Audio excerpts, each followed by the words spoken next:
The Despoiler held him in his massive claw, 2 finger scythes arcing over each shoulder, and a thumb slicing into his lower ribs. Jaren Kell was pinned inside a cage of pain.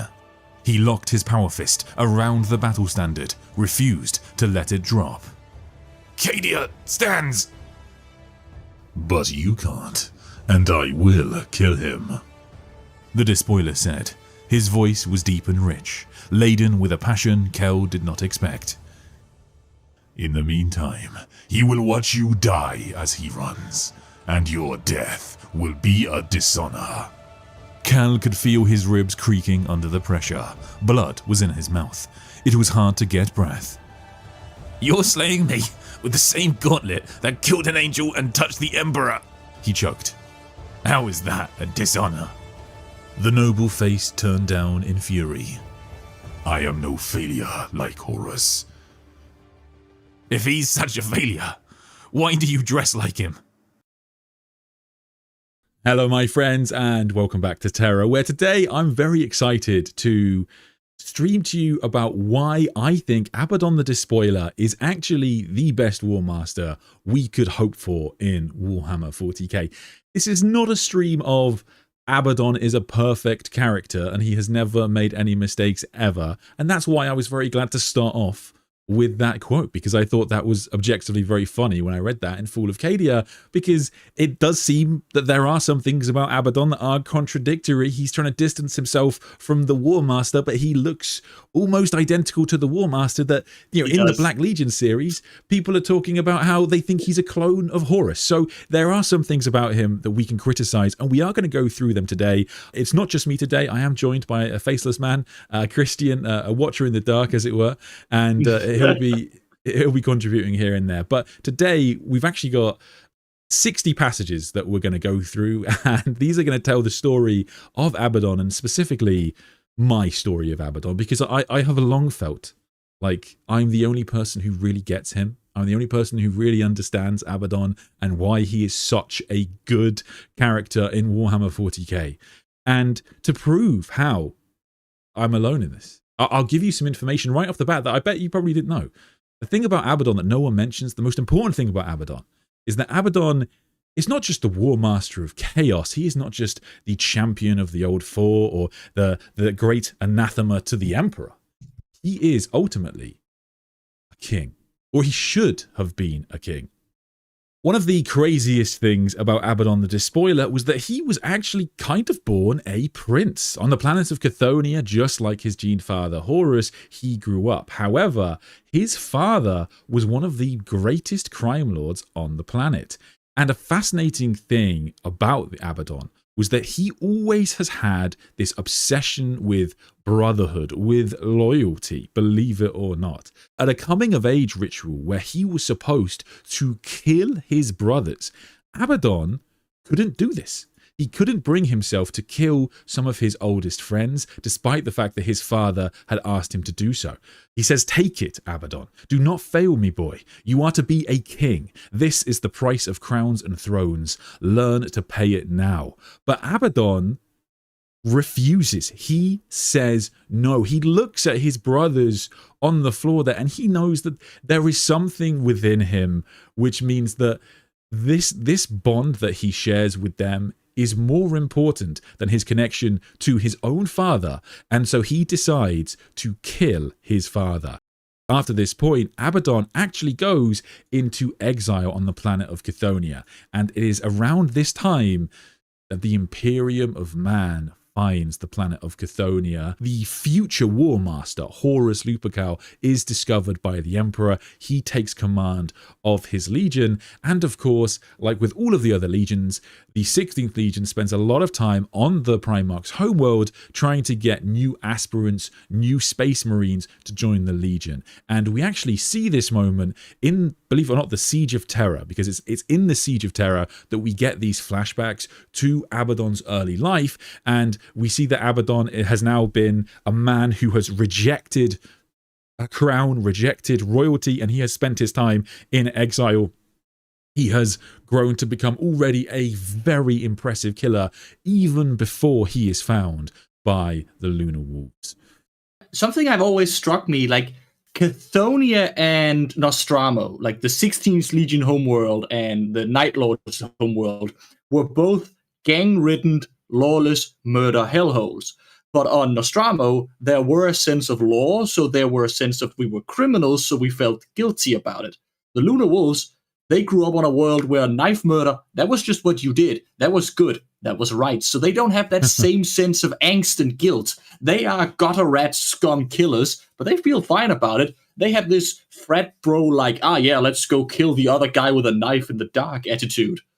Yeah, it's a fascinating comparison because, of course, Conrad Kurz would go on to be incredibly angry about the fact that the Space Marines from his legion were drawn from criminals, and it's one of the reasons Conrad Kurz would end up destroying his homeworld.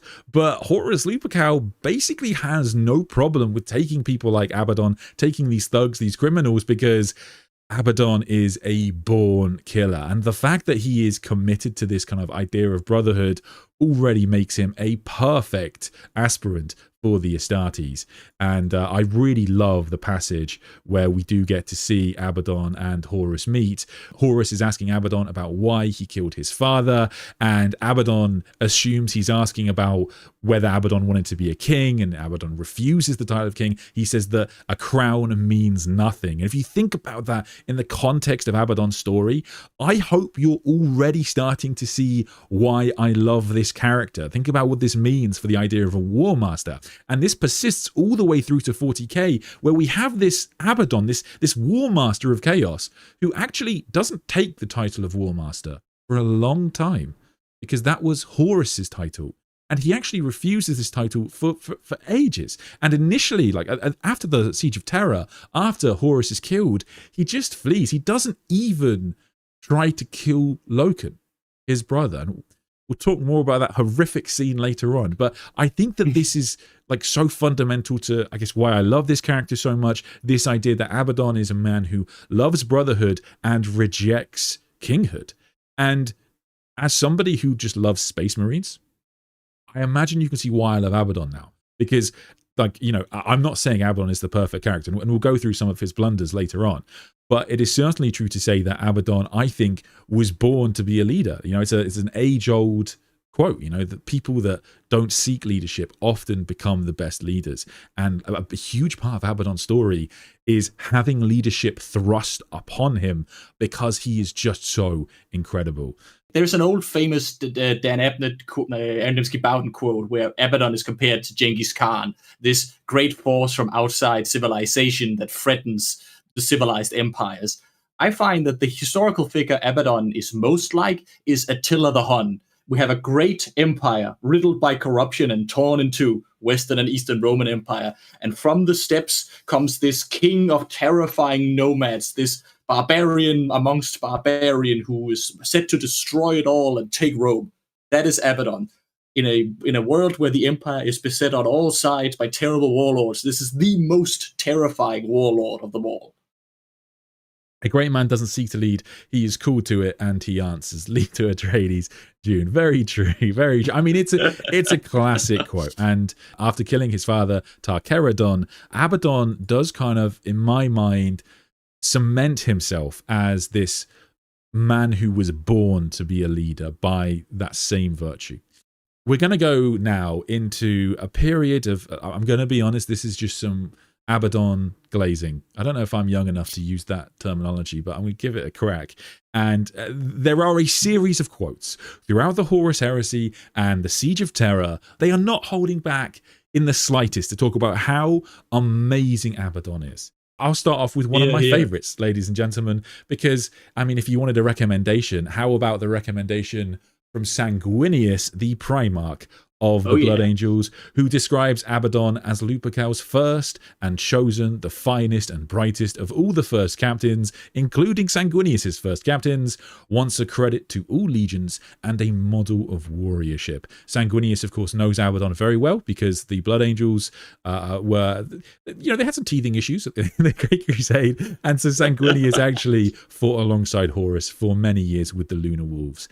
And even Sanguinius can recognize just how amazing Abaddon is in this regard. We're going to go through quite a few of these, so if you don't want to hear praising chaos, I understand that I have got Inquisitor Eisenhorn overlooking my shoulder, so if you've got an Inquisitor overlooking your shoulder, this is going to be your time to look away. But we've got there's some amazing Abaddon quotes here. So by the time we get into the Great Crusade, we can already see Abaddon becoming a legend, people terrified of who he is, people knowing his name. It's said that there are very few people across the galaxy that don't fear Abaddon just because he has already become so impressive. And this line is one of my favorite lines in Horus Rising, really, which is to say that one day, everybody is going to die, everyone except the Emperor, who is the only true immortal being, and one day Abaddon himself will die. That would be a sad day indeed. Men would cry out for Abaddon's return, but he would never come. Think about that quote in the context of Abaddon now being the Warmaster of Chaos. Just fantastic. Adore that so much. We have Petronella Viva, of course, being stunned by seeing Abaddon. This is in the presence of Horus Lupercal. Abaddon is still a really impressive figure just because of all his amazing achievements during the Great Crusade.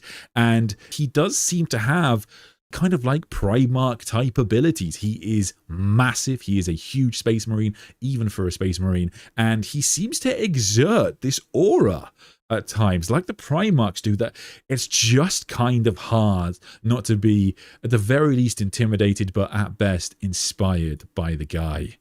In the story Angels of Caliban, when Lionel Johnson calls Horus Lupercal out, we do get this, again, fantastic quote about Ezekiel Abaddon, saying that he's almost as feated as his Primarch. And Horus is likely one of the most feated Primarchs. So Abaddon's titles and plaudits are near endless. He is an incredibly impressive character during the Great Crusade. And that takes me on to my favorite quote about Abaddon the Despoiler, perhaps in this entire live stream, which is that Graham McNeil did not shy away from having the Emperor of Mankind directly intervene to save Abaddon's life during the later stages of the Great Crusade, as they are fighting, of course, against the Greenskins. This takes place in a short story called The Wolf of Ash and Fire, and this is fighting against some orcs that are truly monstrous. There is an orc war boss in this story that is so powerful, Graham McNeil has confirmed he was genuinely a danger to the Emperor. So seeing dozens of custodians die in the Great Crusade is unbelievably rare. The custodians are, the pinnacle of warriorship, right? But Abaddon is fighting alongside them and Horus and the Emperor and the custodians. And there's a point when, Abaddon gets beaten down by an orc who wields a weapon twice the size of the Space Marine. And the Emperor takes time out of his day. The Emperor risks his own life to go and save Abaddon. And given the foresight that the Master of Mankind has, that we know he has, it's very fun to speculate on why the Emperor did this. Did he perhaps foresee that Abaddon might even be key to saving the Emperor at some point in the future? I'm getting too tinfoil hat theory, but you see where I'm going with this. It's an especially fun quote, and I just love the idea that Abaddon is so important that even the Emperor thought, you know what, we got to save this Space Marine. He's clearly going to be important in the future. I think that this story does kind of a better job of exposing just how close Horus and Abaddon were. There is nothing that you could do to take Abaddon away from Horus's side before, of course, he is corrupted by the antics of the word bearers. There's even this point at the end of Ulanor, the Ulanor campaign, where the orcs, the Greenskins, are finally defeated, where it's said that pretty much everybody dies except for Abaddon and Horus. They are the only two left alive. And the idea that you've got these combat environments wherein only a Primarch could survive, a Primarch or Abaddon. Abaddon is, I think I've done it at this point. I may even have overdone it. The comments may say on this video. We'll check later. But I think I have done justice to this idea that Abaddon is an incredibly impressive character in my eyes, even before we get to the Horus Heresy. When people say that the lore never says anything good about Abaddon, that he is a failure in lore, I'm always kind of flabbergasted, because when you actually like list off the endless series of praise and the endless series of achievements he gets in the books, it becomes quite silly. But I also, like you said, that he was like famous and like celebrated. It's kind of, we don't get a lot about it, but it's indicated that the more famous Marines, the first captains and the big heroes, are propaganda tools. Like there are posters and statues, and they are celebrated across the Imperium. And it even said in when Abaddon confronts Sigismund in the book, the Black Legion, that Sigismund replaced Abaddon as the most famous Imperial Marine hero. Because as Horus was the most famous Primarch, Abaddon was the most famous Marine hero. And lastly, I agree that the Horus Rising is an amazing book, but the two next ones are a bit shoddy for Abaddon's character. But it does lead to an interesting thing where Abaddon tells Loken in Galaxy of Flame that their brotherhood meant nothing. There was nothing to betray. And he regrets that. Like all throughout the siege, he thinks back on that and goes, damn, like I shouldn't have said that. Like that was a lie. Like I'm actually kind of like he's annoyed at himself. He's feeling bad about it, because brotherhood, as you said, means so much to Abaddon. It's in a conflict between his desire to be loyal to Horus and his desire for brotherhood. The clashes there. So John French gets some interesting character drama out of it, which I do like. Yes, I agree with you. I think that a lot of people can read the early Horus Heresy novels and they maybe get a bad impression of Abaddon. And I think there's quite an easy defense of that from my point of view, which is that Abaddon is panicking in a lot of those books, right? They are dealing with things that they've never properly dealt with before. They don't really understand what's happening to Horus. They don't understand why Primarch physiology is not helping. And yes, the Lunar Wolves do end up, or Sons of Horus, they do end up killing a bunch of people sort of by accident. But I think it's a relatively forgivable mistake from a Space Marine's point of view, at least. Losing a Primarch is so unbelievable to them that they just can't handle it. And they are going absolutely mad. A super chat here from Coltrane. Can we just delete Abaddon already? He's got a top knot. The top knots of Warhammer 40k are, I mean, one of the most defining things of the setting, I think, by this point. They are so unbelievably common. Like the Drukhari, the Tau, the Chaos Space Marines. So many people have top knots. It's unbelievable. But Abaddon has the best. And I think that is purely more evidence that Abaddon is the greatest Warmaster we could hope for, because I mean, he's got the best top knot, and I think that even in Horus Rising, there is a chapter that talks about Abaddon like doing his top knot and like the beautiful. I think it was originally silver and his beautiful silver hair and all that kind of thing. So I mean, best top knot, best Warmaster. I think that's fair. It has been confirmed that when he puts on his helmet, he will of course put his hair down so he can wear a helmet. Good. Yeah, that's the most important thing that people could take away from this video, I think. Definitely. But this does take us into the Horus Heresy. As we say, as we go into the Horus Heresy, Abaddon sort of loses his way a bit, because Abaddon panics when Horus gets brought low by the Anathame. He leads the Sons of Horus as they accidentally trample a bunch of humans, and then that gets blamed on Garvey or Loken. He seems to throw away his bonds of brotherhood. He was, previously incredibly proud of being in the Mournival, this close-knit group of 4 Space Marines who provide, not just a counsel to Horus, but they have a real special relationship with their Primarch that no other Space Marines seem to really have with their Gene Fathers. And yet, all of a sudden, into the heresy, he's very happy to turn against his brothers. He agrees with Horus that Loken probably has to be killed, and he tells Loken that their brotherhood never really meant anything, which he doesn't believe we'll find later on. But it's a pretty heartbreaking scene, and tragically, Tarik Torgadan is killed by the other member of the Mournival, Little Horus Aximan. So it's very sad to see the Mournival be broken up. I think everybody falls in love with the Mournival when you read Horus Rising. They're such a great group, and seeing Tarik Torgadan die is a brutal scene in Warhammer 40k.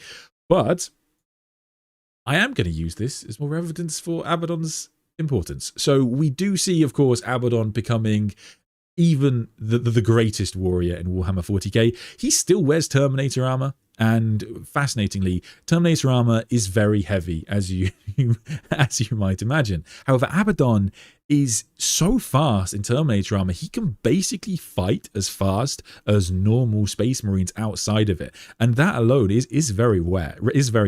Terminator armor must be remembered is the chosen armor of Primarchs and of the legendary heroes across the Imperium. So he has already got a bunch of things to him in my mind that make him just we can start seeing him into more of a Primarch light already, and the fact that he can literally bust out of rubble in Galaxy in Flames, I think is an amazing scene. So there's a cool thing to add to that. Actually, it is stated in the Black Books that Horus and Ferris, the Primarch of the 10th Legion Iron Hands, took a lot of interest in development and production of Terminator armor. They were great proponents of it, and Abaddon, being like already then one of the leaders of the Terminator elite of the 16th Legion, basically becomes the template on how a Terminator elite force should be. So Abaddon is one of the people that is really laying down the early doctrines on how Legion Astartes should use Terminator armor. Like he's been doing that from the very beginning. Yeah, no, that's fascinating insight. Yes, so. Abaddon busting out of the rubble, already covered that. And as we go into the heresy, as the heresy starts to unfold, we do start to see that Abaddon is developing a bit of a relationship with Khan of the Bloody Twelfth, of the World Eaters.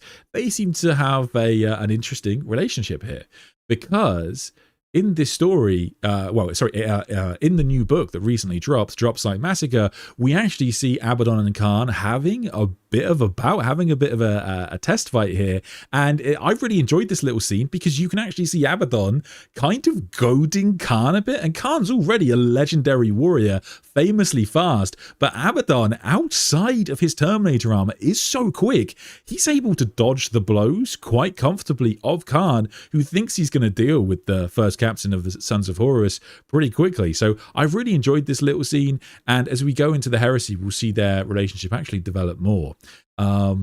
Abaddon's can I add something? Sorry, go ahead. Also, like what I love about that scene is that the whole setup for this is that the Horus and his inner council is worried that Angron is gonna spoil their trap because it's not honorable what they're planning to do. So they send Abaddon to be their diplomat to get Khan to restrain Angron, and they choose Abaddon because he is a warrior's warrior, a straight up no nonsense fighter that can speak to a world leader. So that's why they pick him, and it's a good pick because Abaddon ultimately kind of agrees with Khan and Angron. Yeah, this whole Isstvan 5 Dropsite Massacre thing we're planning, it's not honorable. We're gonna do it because we want to win. And if there's one character that one trait that really epitomizes the 16th Legion above all else, they want to win really bad. Their drive for victory is unmatched amongst the legions, so they want to win. But this is not a nice way to win, and Abaddon isn't really it's not great, but we're gonna do it. Yeah, very true, very true. And it also takes me, I guess, quite nicely to this idea, which is that Abaddon isn't just a mindless brute. He definitely makes errors throughout the books, and as I said, we'll talk about them later. But Abaddon does have a brilliantly rational mind. He does have a great understanding of combat and warfare, to the degree that even Perturabo is quite impressed with Abaddon. And he's, very impressed with how just smart a Sons of Horus can be, because you wouldn't think the Sons of Horus to be great tacticians. They are famous for being kind of the spearhead. That's what the Justarin are. They're often talked about as being this spearhead. They lead the assault, but you don't think of them as being the tactical geniuses that, maybe the Imperial Fists or the Iron Warriors might be. So he's not just a mindless brute. So I try to find some quotes for that, about that in regards to Abaddon. Go ahead. Did you get? There's a really cool one in Solar Wars where Abaddon's stealth fleet arrives in the solar system, and he's with Ahriman of the Thousand Suns. And Ahriman, in typical 15th Legion style, begins a quote from a poet, and Abaddon finishes the quote because he has read the same poet. And like, oh yeah, and everyone's like, everyone's like, yeah, let them think I'm just a dumb brute. I've actually read some of these books. I love that. I love that. Yeah, you think I'm an idiot, Araman, but screw you. I can actually read. So, no, absolutely fascinating. And they do play a really important role, I should say. Actually, it's a good thing to bring up because Araman and Abaddon's actions in Solar War and in the early part of the Horus, in the early part of the Siege of Terra, they are instrumental in taking Luna, the moon of the Sol system of Terra. And that's really important because that gives them access to the Selenar technology, which is a new big plot line in Warhammer 40k that looks like it's about to blow up. But they can start making new Space Marines if they want to. But also, it's a really important strategic stronghold because of how long it took the Emperor to originally take it. And so the fact that the traitors can grab Luna so quickly is pretty important for the traitor forces. So they immediately become quite important. And as we go into the Horus Heresy, and as we continue into the Siege of Terra, we start to see Abaddon getting a bit of frustration, of course, with his gene father, Horus Lupercal, this late into the Horus Heresy, after Horus has gone through the gate at Molech, after he has accepted so many gifts from the Chaos Gods. Horus is largely absent from the Siege of Terra. He doesn't seem to be doing anything. Perturamo's in charge of most of the commanding and strategizing, and then the rest of the Demon Primarchs are out doing crazy Demon Primarch stuff, and a lot of the time it's being left to the first captains to lead the way, and Abaddon is already being seen as a leader or a future leader, but his ambition to be something perhaps greater than just a first captain grows over the heresy.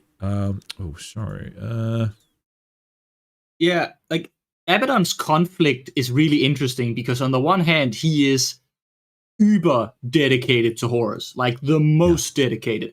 He is a winner above all else, so he's playing to win at all costs, and he is fully on board with Horus's political point of view. Like, there is a political argument for the heresy. The Legion should rule, the Primarch should rule, humanity should not decide. Basically, we are the strong, we should decide and make the rules. And Abaddon is all for that. Abaddon is a hardcore Astartes supremacist.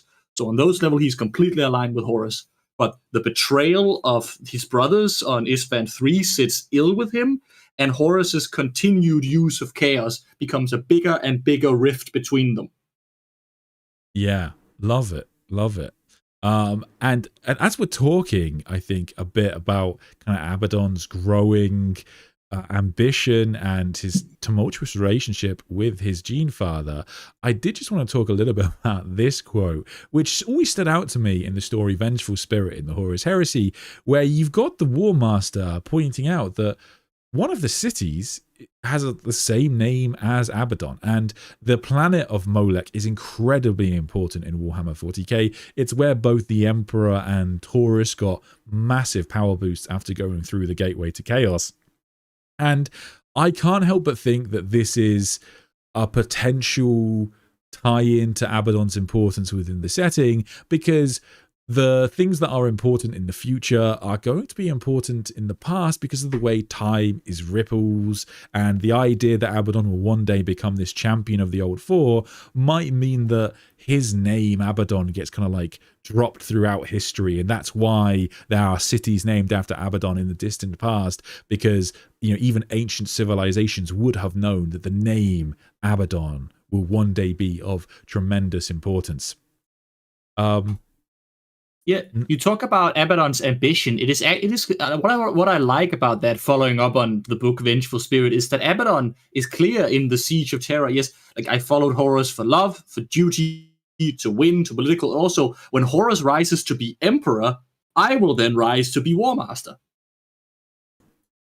Yeah, no, that's a really good point, because Abaddon is already wanting to go beyond the idea of just being a first captain.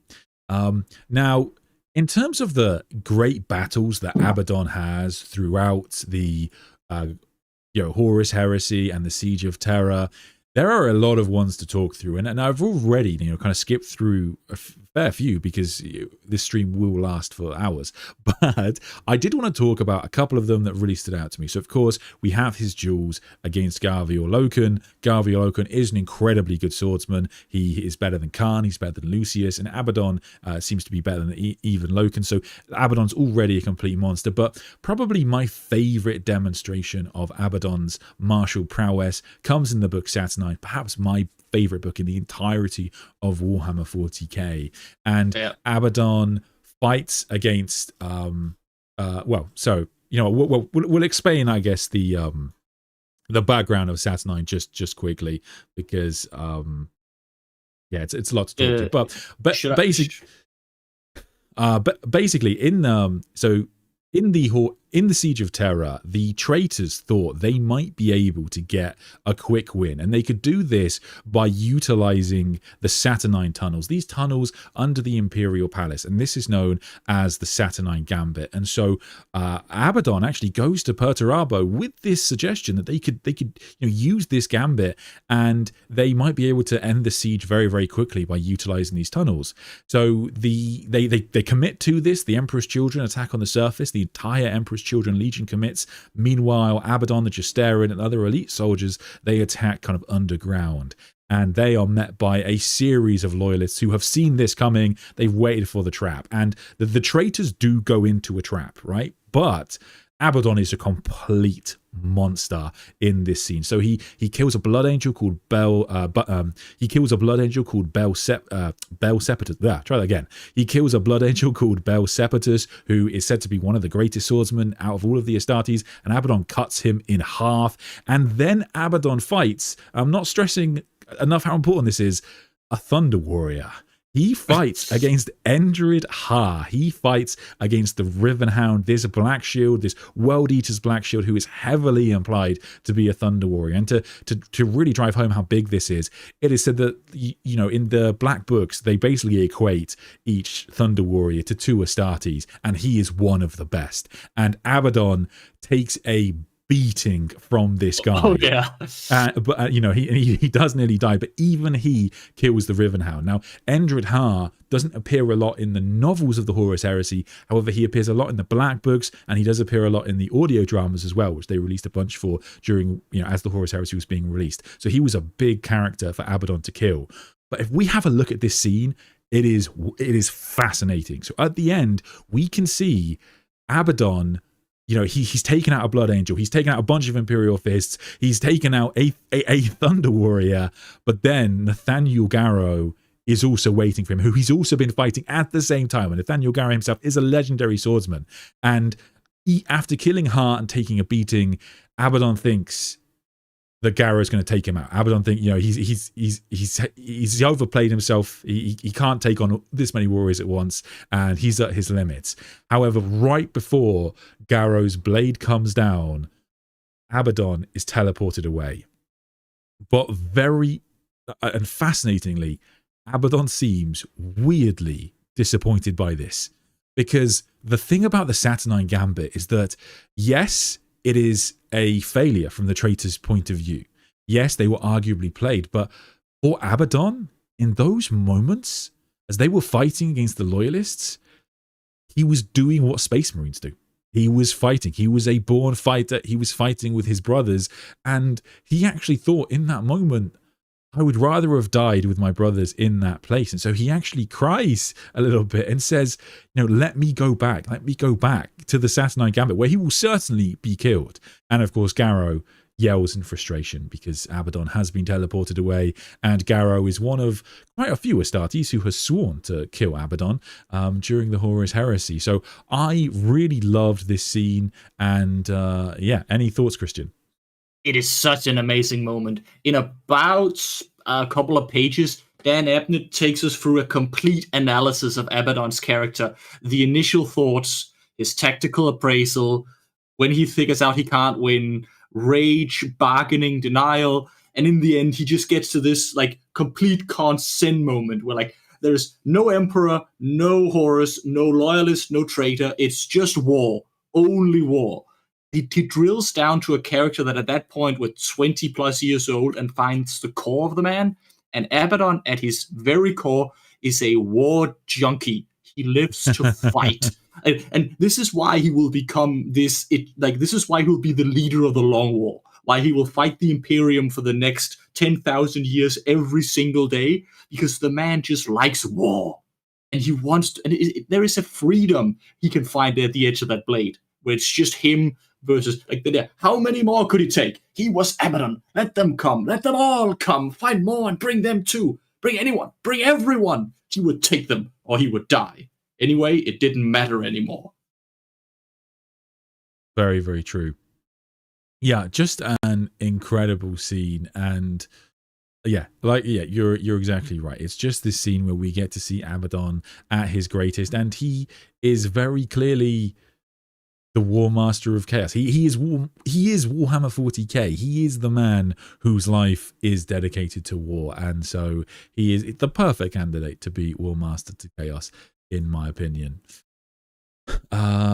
Anyway, what's next? Yes. Also, it's worth noticing while Sandman is finding his things, that one of the reasons why Abaddon and Perturabo launches this gambit, like Perturabo does it because it's worth trying and it might work. Abaddon does it because he's at this point incredibly worried that Horus is falling apart and becoming more and more lost to chaos madness. So this is an attempt to both win this thing as a warrior and fast, so that we could get this done before Dad deteriorates further.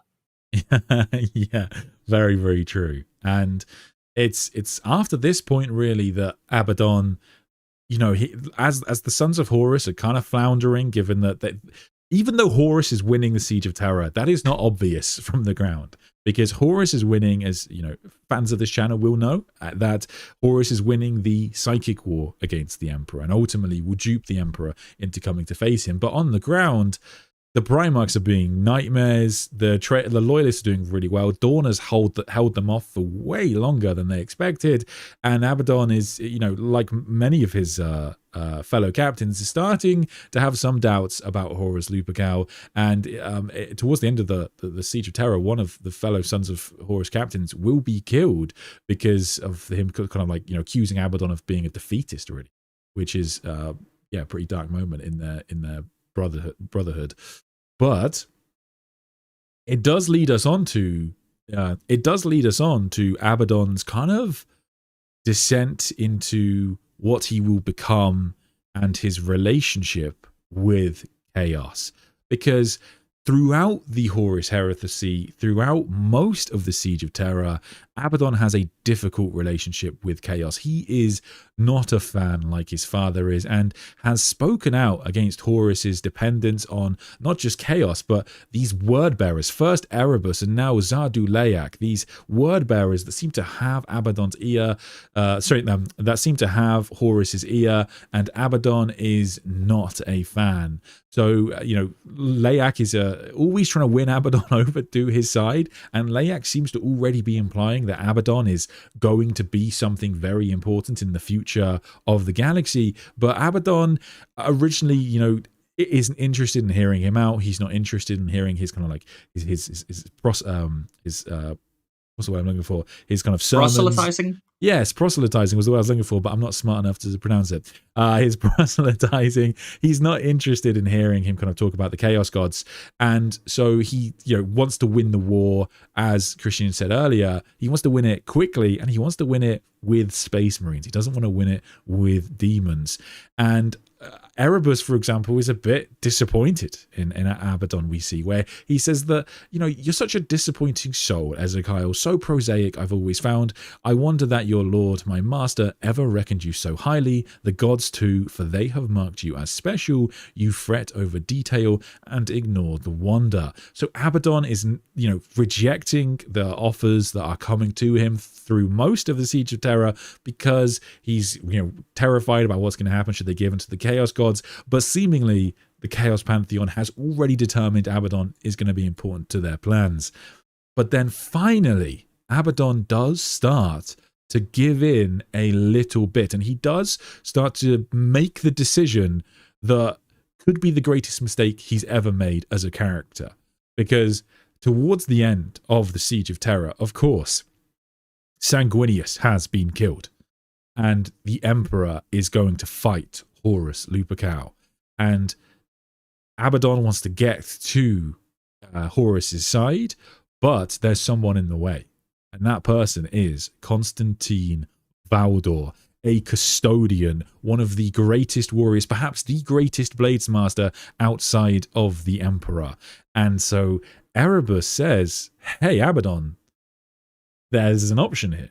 You know, you're no match for Constantine Valdor right now, but I think I can come halfway to you, Abaddon.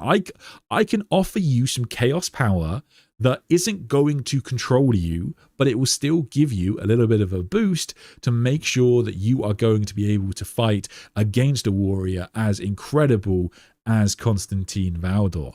And Abaddon actually accepts this. He actually accepts at least some temporary power from Erebus. He repeats the words that Erebus says to him, and he gains like more strength, more speed, more reactions, etc. And that allows him to fight against Constantine Valdor himself. And this is the scene we were talking about earlier, one of the most interesting scenes in Warhammer 40k.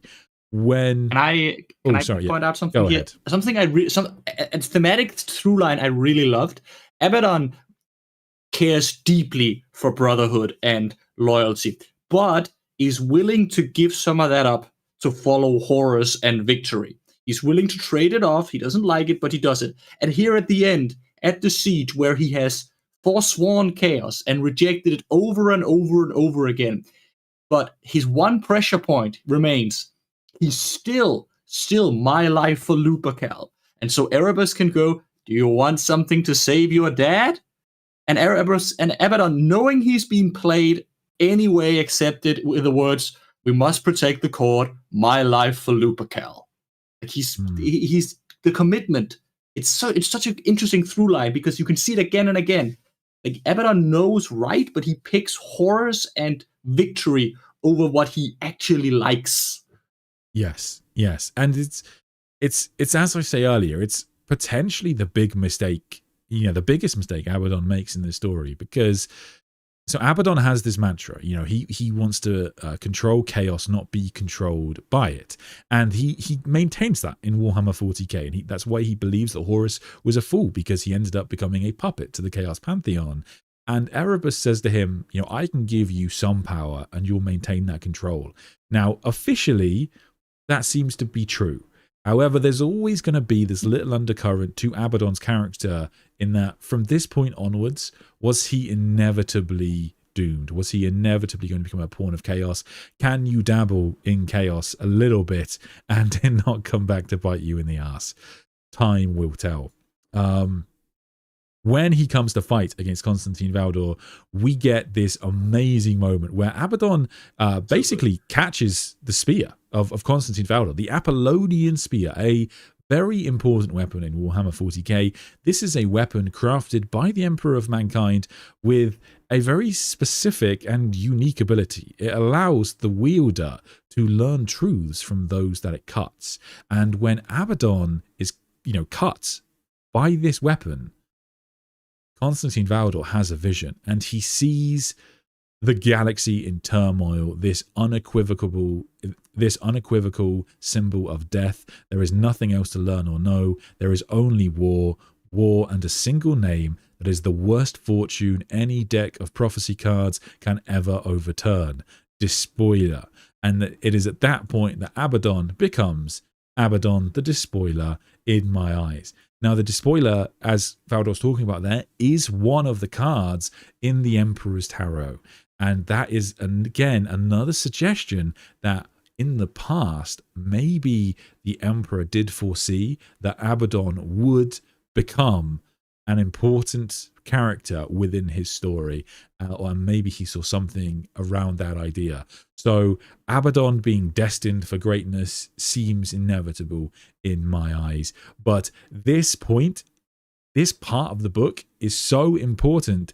It has basically defined 40k for the future, because it is after this point that Constantine Valdor changes.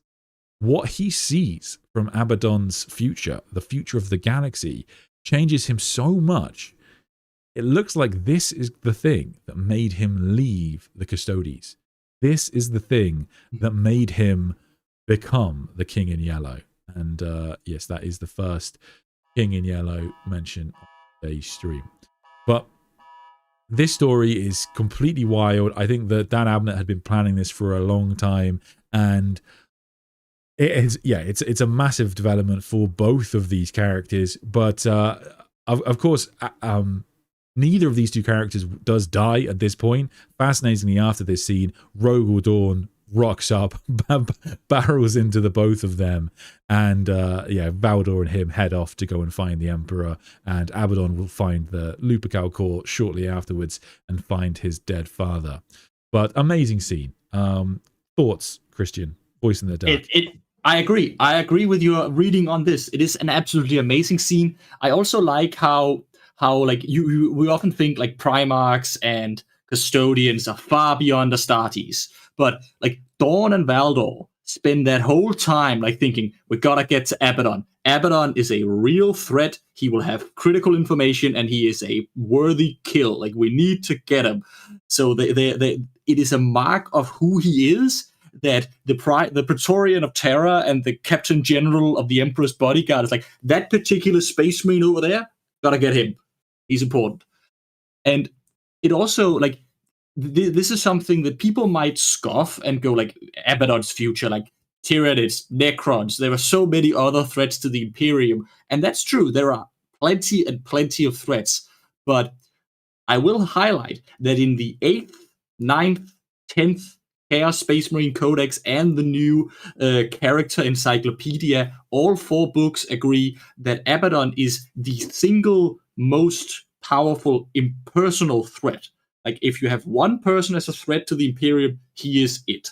He's not the greatest overall threat, perhaps, but the single most powerful personal threat is Abaddon. Oh, no, for sure. And, you know, yeah, it's worth mentioning that when we talk about Abaddon in 40k, Abaddon's name is basically Satan. That's the way the people see it. He is the end of everything. And, like, to the degree there's so many, like, myths about him, because he is this mythical figure. And so, yeah, he's a completely terrifying figure. After his fight with Valdor, he does, of course, go on to find his dead father, having been defeated by the Emperor of Mankind. And when he gets to the Lupercal court, where the body of Horus Lupercal is waiting for him, he finds Garviel Loken once again. And this is where we have one of the most heartbreaking scenes in the Heresy. So they have a really kind of nice reunion where Garviel Loken offers Abaddon to try and, you know, repatriate the Lunar Wolves, the Sons of Horus, into the Imperium of Man once again, because he thinks he can talk to Dawn and Guilliman and say, hey, you know, they were only following Horus because they were following their gene father who'd been twisted by chaos. You know, we all make mistakes, blah, blah, blah. Abaddon, I think, quite smartly says, I don't think they're going to go for that. But he doesn't offer he doesn't say he's going to fight Garviel. He says, I'm not, you know, too many brothers have killed brothers this day. And yeah, he'll allow him to go in peace. But yeah, he does make the decision that at this point that the days of his legion are done as they once were, and we'll see him go on to found the Black Legion later. Furthermore, it's at this point that Erebus pops up, and as Garviel Loken and Abaddon are having this conversation, Erebus stabs him, and it is one of the most heartbreaking scenes in Warhammer. To see Loken die again, it was just brutal. And it's the death of Loken here that creates the demon Samus, who's a very important demon to the plot of the Horus Heresy. So it's a really brutal death, and is one of the many things that people hate about the character of Erebus. But this is the last member of the Mournival outside of Abaddon to to be killed. And so, yeah, it's at this point, I guess, that the original core brotherhood of Abaddon is lost. Like, let's just for a moment highlight the sheer importance of Erebus there at the end game. He eliminates most but not all Person and the Long Companions. He teams up with Abaddon because he is planning to have a backup. If Horus fails, him and Lorgar will need a Despoiler, and Erebus picks Abaddon to be the guy.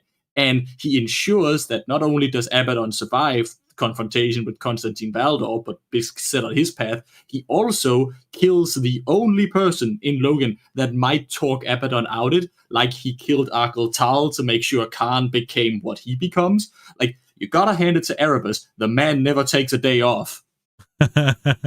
Yeah, from being an absolute bastard. Jabba, member for 9 months. Thanks, man. If Abaddon wins, how will he go against Chaos?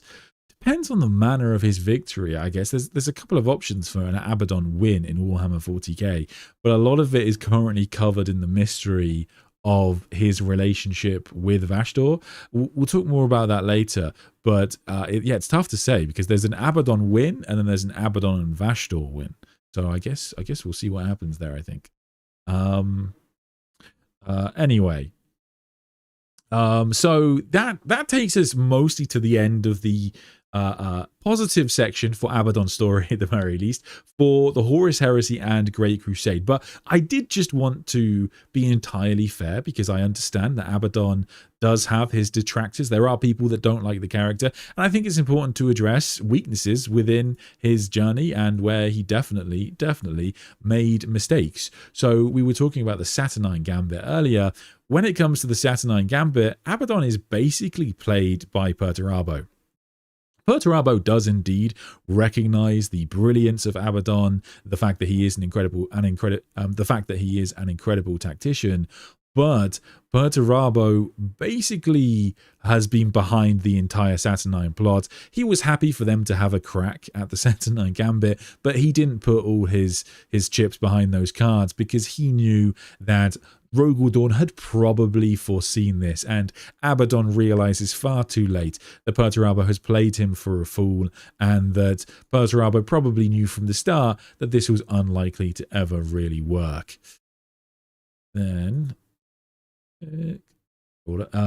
another kind of like great little moment where someone does stand up to Abaddon in the Horus Heresy. It's actually Alfarius, the Primarch of the Alpha Legion in the story Deliverance Lost. So in this book, Abaddon and Erebus and Horus, they're talking to Alfarius about Alfarius's plans and his sabotage of the Raven Guard and their abilities to kind of reinvigorate their legions and restock their troops. And there's a point where Alfarius moves towards Horus and Abaddon goes to take out his blade, and Alfarius quite brutally says, "Don't make the mistake of letting that sword leave its scabbard. I may prefer to work in subtle ways, but if you continue to insult me, I will slay you here and now," which is a pretty decent put down. So I thought I'd be good to include that, really. And there are some other mistakes that Abaddon will make in the story, but those are the main ones from the Siege of Terra and Horus Heresy that I wanted to go over. Any ones from your eyes, Christian, like big mistakes that Abaddon makes? You could highlight Abaddon is one of the great Space Marine warriors of all time, but the lore has highlighted that if it's not life or death, if it's not for real, like his performances in training cages tend to lack. He is rather like famously defeated by an Ultramarine Tetrarch in a flashback in the book Vengeful Spirit. In a training bout, he has been said in the Black Legion book that no matter how hard he trains in the training cages, he can never really perform at his best. Also, you could technically count this as a failure. Horus, after Russ has made his ill-favored attempt to kill Russ, Russ makes his ill-favored attempt to kill Horus and then runs away. It is Horus tasks Abaddon to hunt down and destroy the Space Wolf Legion. And he does corner them with support from the Sons of Horus, World Eaters, Alpha Legion, and Thousand Sons. And the Space Wolves are, on its entire legion, about to die, but the arrival of Korax allows them to make an escape. So Abaddon fails in killing the 6th Legion. I personally don't really hold it that much against him, because it is 2 Primarchs he's trying to kill here, so that's a lot even for Abaddon. But like, that is a failure. He fails to kill Russ there, and that does come back to be a problem later. Yes, I get where you're coming from. Yeah, he does make, like, it's one of those things like that, you know, when we talk about him being the best candidate for Warmaster, at least in my opinion, it's not just the fact that he is like perfect, it's the fact that he has this potential. And so, for example, when he is a Space Marine and he gets outsmarted by Primarchs, I don't hold that against him to some ridiculous degree, because why wouldn't he be outsmarted by Primarchs? And it's just the fact that he is able to be seen in a relatively comparable light to Primarchs before getting gifts from the Chaos Gods, that is what makes him so incredible. And there are very few Space Marines, in fact none, I think, that really match his level of achievement and kind of those qualities that will make him kind of the perfect leader for the Black Legion. Which, also, of course, sorry. Also, it's also a matter of time, like the arc. I've often, I don't know if you get this, I get so annoyed when people go, this character made a mistake here, therefore they're bad. Like this is like a 5th through their arc. Like, of course, Abaddon get outsmarted by Perturabo 200 years into his career, before he has undergone like arduous trials and learned patience and become the master of the Long War. Like, of course he get outplayed there, and he might get outplayed later, but like, there's an entire arc of development and a crusade through the eye and whole journey. Yes. Well, you know what? It's funny you talk about that, because we're going to go on to talk about his place within the Black Legion now, but I guess I'll talk about that. I'll talk about something first, which is, again, like a common criticism we have of Abaddon is the fact that, well, there are people that leave the Black Legion. You know, we see in Lords of Excess, that we see these Emperor's Children who have left the Black Legion. We see Abaddon struggle to contain the Red Corsairs, struggle to contain the Night Lords. These things are objectively challenges that Abaddon has. But to clarify, these are the exact same challenges that Horus had, that everybody had. Abaddon has the worst desk job in the world. He is trying to organize a series of psychopaths and murderers to act as a cohesive force. And so I will never really understand the great criticism of Abaddon, which is to say that, like, oh, well, you know, what about how Huron Blackheart insults him? This guy insults him. These people don't want to follow him. It's like no one would want to follow a Warmaster. They all want to be Warmaster. That is what it means to be a follower of Chaos. And in no way is that his failing. It's about what he can accomplish as Warmaster. And so I think that that's so important when we talk about the Black Legion. And it's very easy, I think, if you take some facts like that, which are objective facts, which is to say that, you know, Abaddon the Despoiler, as the Warmaster of the Black Legion, he leads this force which is fractured a lot. The people don't want to follow him. Like, you've got demon Primarchs that are defying him. You've got people defying him all over the place. And then you've got things like he's got his failed 12 Black Crusades. Those things are sort of true in a sense. I can understand there's some truth to them, but they're not true in sum total. It is not true to say that, like, Abaddon's failure to keep everybody in line all of the time demonstrably means he is a failure as a Warmaster. And it's not true to say that even though each Black Crusade didn't, like, break the Imperium in half, that they weren't successes in the grand scheme of things, because as we'll go on to talk about, Abaddon split the galaxy into two. And these are kind of the big criticisms people have when it comes to Abaddon. And I think a lot of this comes from it's not like really reading the books and, you know, trusting internet memes, I think, more than what the lore actually says. I think that the one thing people really do not get about Abaddon is the insane logistics of his job. Like, Abaddon loses the war if he dies, if he is taken prisoner, or if he loses the ability to wage war. So every campaign, every battle, every action, and everything he does has to be balanced between immediate gain and long-term growth.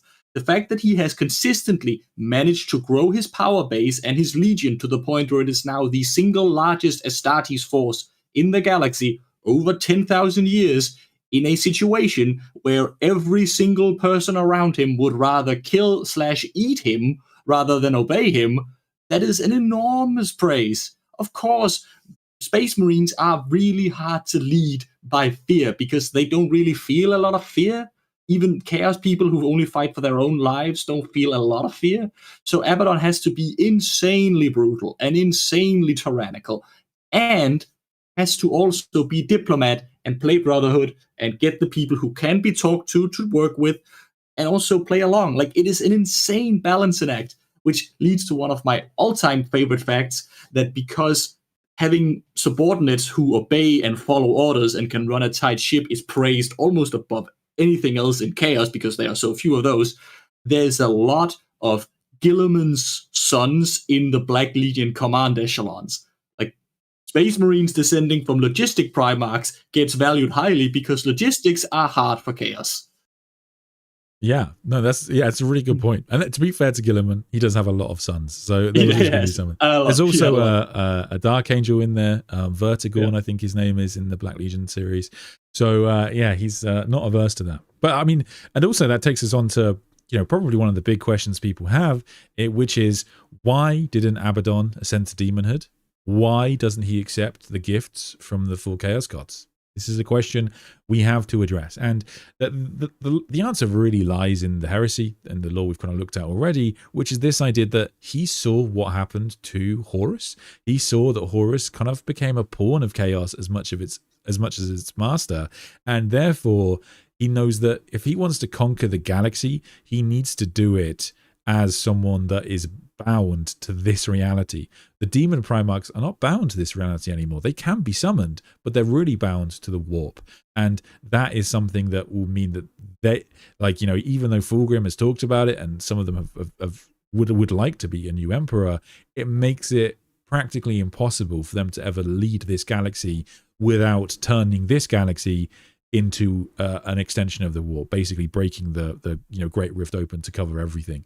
So there are quite a few reasons as to why Abaddon doesn't do this, and we get these fascinating quotes about Abaddon with his relationship to the Chaos Gods, and this idea that, of course, Chaos is a very valuable tool for him. Demons are very good at killing things, and he uses them often. But the Chaos Gods seek him. They would like him. There's even a quote that says, should Abaddon side with any individual Chaos God, that Chaos God would win the great game. But it's also said that the Chaos Gods hate him because he denies them. He keeps denying them their trophy himself. And so he's grown to abhor them. So they've grown to abhor him so much because of this. And that takes us through to his tenure within the Black Legion. And the Black Legion series is one of my favorite series within Warhammer 40k. I think that the Night Lords trilogy, of course, gets its praise sung all the time, but I think the Black Legion series that does get left out quite a lot. And the Black Legion series does such a good job at making Abaddon, I was going to say relatable, that's the wrong word. Making him, you can understand where he comes from. You can understand why people follow him. That's the thing about Abaddon. It's like, you know, even if you're commenting on this live stream and saying, I hate Abaddon, he's terrible, I know you'd follow Abaddon. Because we'd all follow Abaddon. Abaddon says very sensible things. He says things like, but, you know, what about the Thunder Warriors? What about all of these, like, perpetuals that the Emperor turned against? The Emperor always betrays everybody, and it looks like he didn't really have plans for the Space Marines in the future. And the Space Marines won the galaxy and were about to be tossed aside.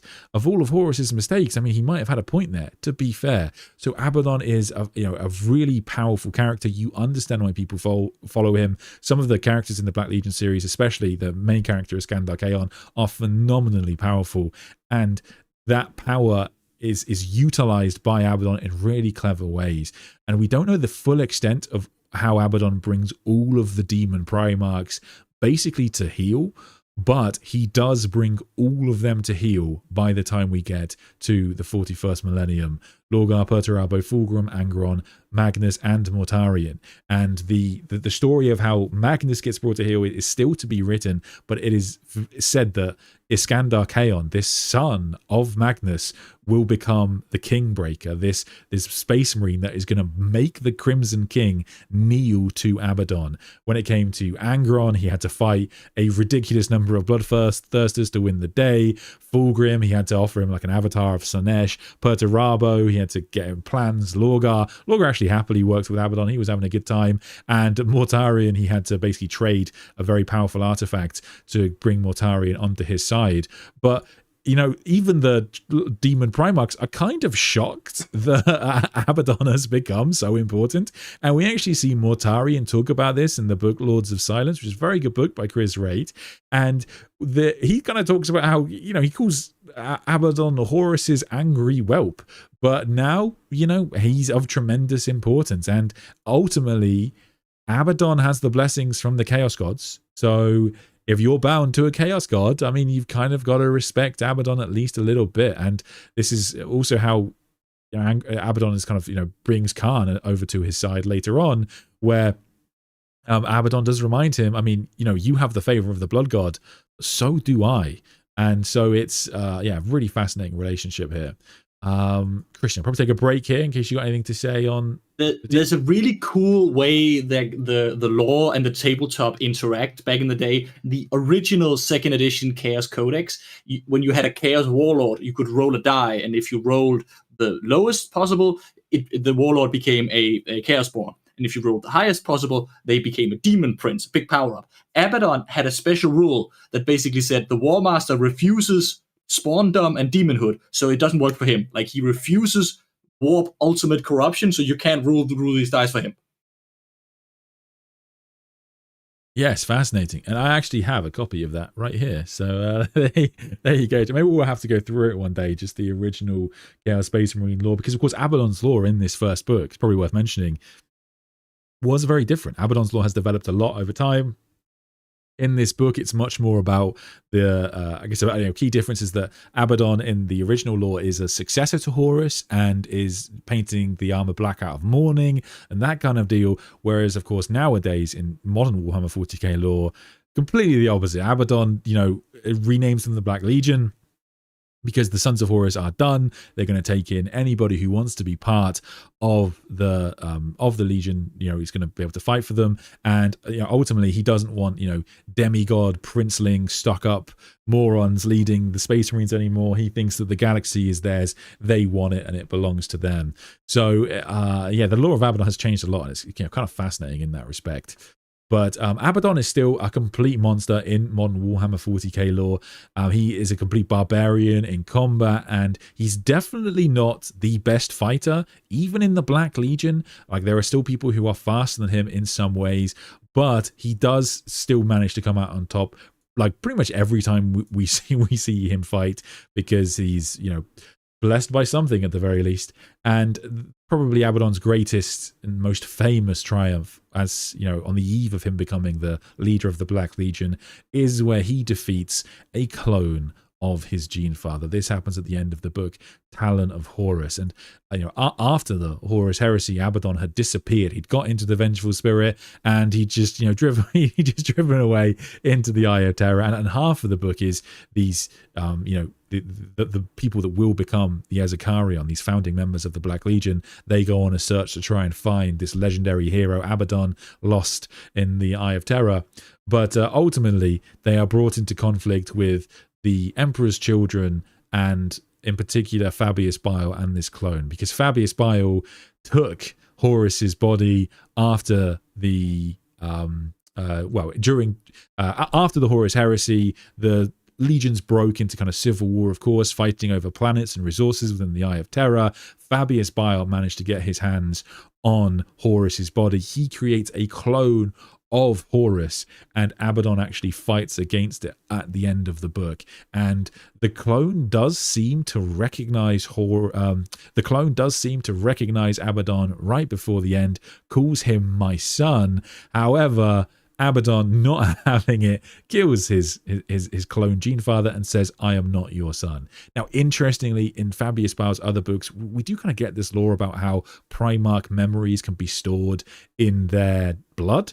So presumably this clone of Horus truly did recognize Abaddon, but the fact that Abaddon defeats what is a near enough perfect clone of a Primarch is unbelievable. And just for to cover all bases, I've just included this quote from Aaron Dembski-Bowden, the writer of this book, where he talks about how the Horus clone was physically Horus, no weaker or slower, but was he soulless? What was the deal there? He looked perfect, but was he? Probably not. It's always why all the other cloned Primarchs aboard that ship were wrong or off in various ways. So Abaddon definitely fought and killed something with the physical prowess of a Primarch. That is definitely canon from what we know of the writer, and that is an incredibly impressive feat. You wouldn't expect any other Space Marine to survive that fight. It's an unbelievable achievement.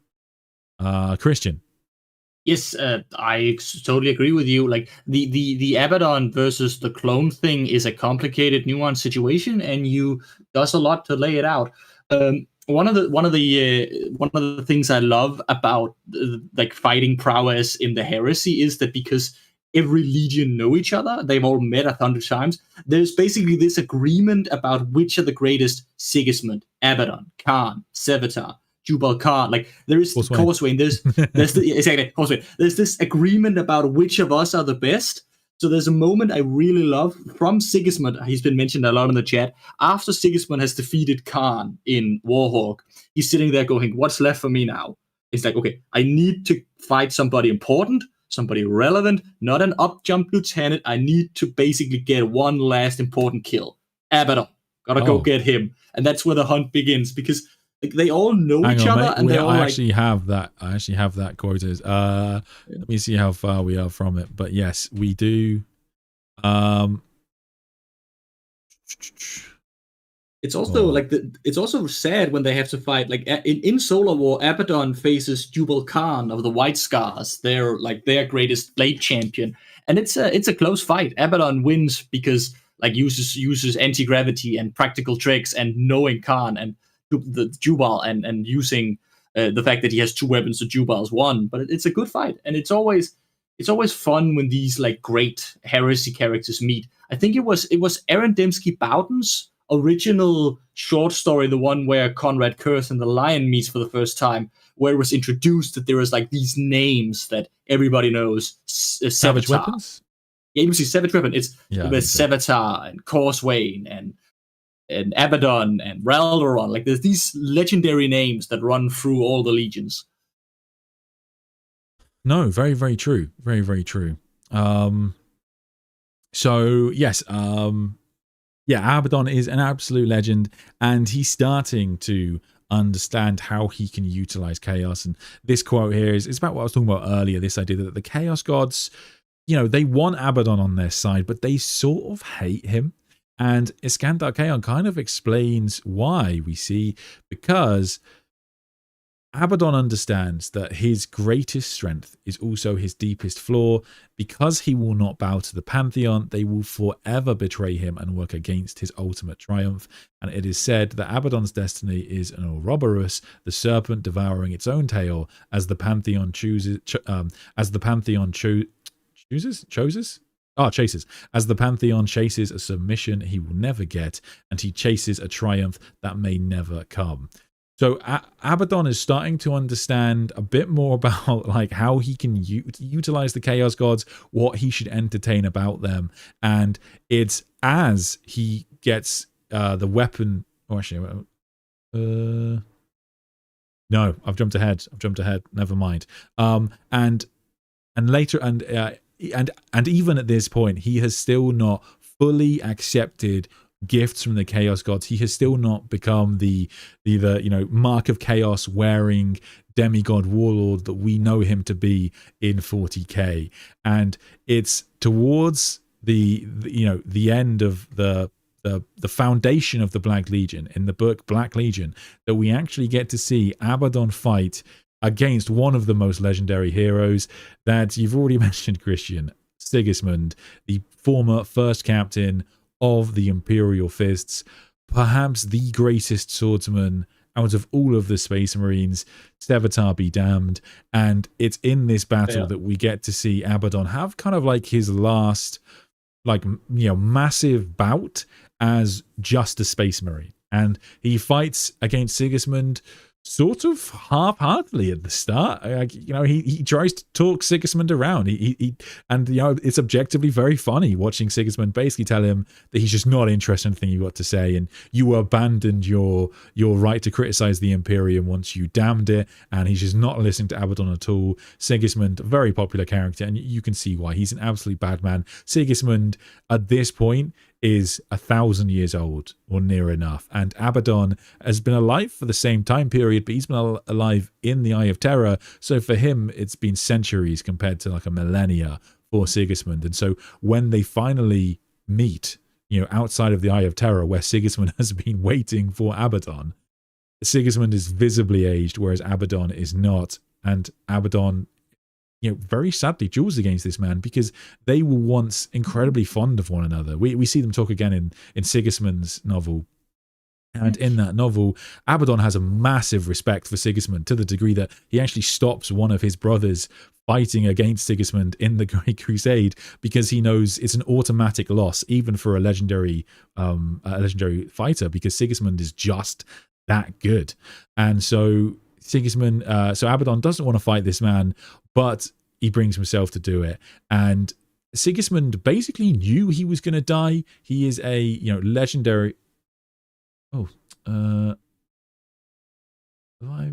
like, no, it's also really, it's a perfect highlight of Abaddon's character again, because on the one hand, he is eager to face this challenge, to have this duel. Like, it is a chance to prove himself again. So he's like, Kaon, take the ship. I don't care about tactics. I will fight this man one-on-one. But on the other hand, it's also brotherhood. Like, here's one of the few people Abaddon has respected his entire life. One of the few people that really comes up to Abaddon's enormously high standard of, like, warrior brotherhood. And, like, could you not join me? Like, could you join me, please? I would really, really like to have you with me. And it's classic Abaddon. It's on the one hand, brotherhood. Yes, buddies. On the other hand, it's like, yeah, war, combat, let's go. Yes. And it is Sigismund ultimately who, like, tactically wins. He outsmarts Abaddon. He baits Abaddon's rage. And Abaddon ultimately, like, for real wins because of sheer durability and will. And again, 2 weapons to 1. It's all Abaddon gets a lot of use out of having a weapon in each hand or having the claw in his hand. It tends to be smart when the other guy only has a sword. Yes. At this point in the fight, Abaddon has got the Talon of Horus. He doesn't yet have the sword Drach'nyen, but the Talon of Horus, he's almost sad to use it to kill Sigismund, as I say, because he, you know, kind of sort of loves his cousin, I guess.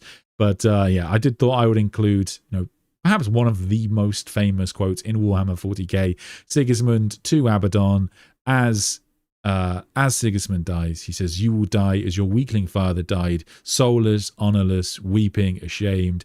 And he does, you know, like you say, he does kind of get the victory in the fight in terms of he kind of plays it tactically very well. He draws Abaddon into the fight and makes Abaddon overcommit. And he does impale Abaddon with his black blade, we should say, a weapon that was created, you know, for Sigismund, suggested in the Horus Heresy by the Emperor. And it's a very, very famous blade. And like to really show you just how much Abaddon kind of admires that brotherhood and misses it, really, because now a lot of his friends are, of course, crazy. Yeah. When Sigismund dies, they actually return Sigismund's body to the Imperium along with the Black Blade. Now, inscribed on the Black Blade is the Black Legion's declaration of war on the Imperium of Man. So that's kind of like the cover.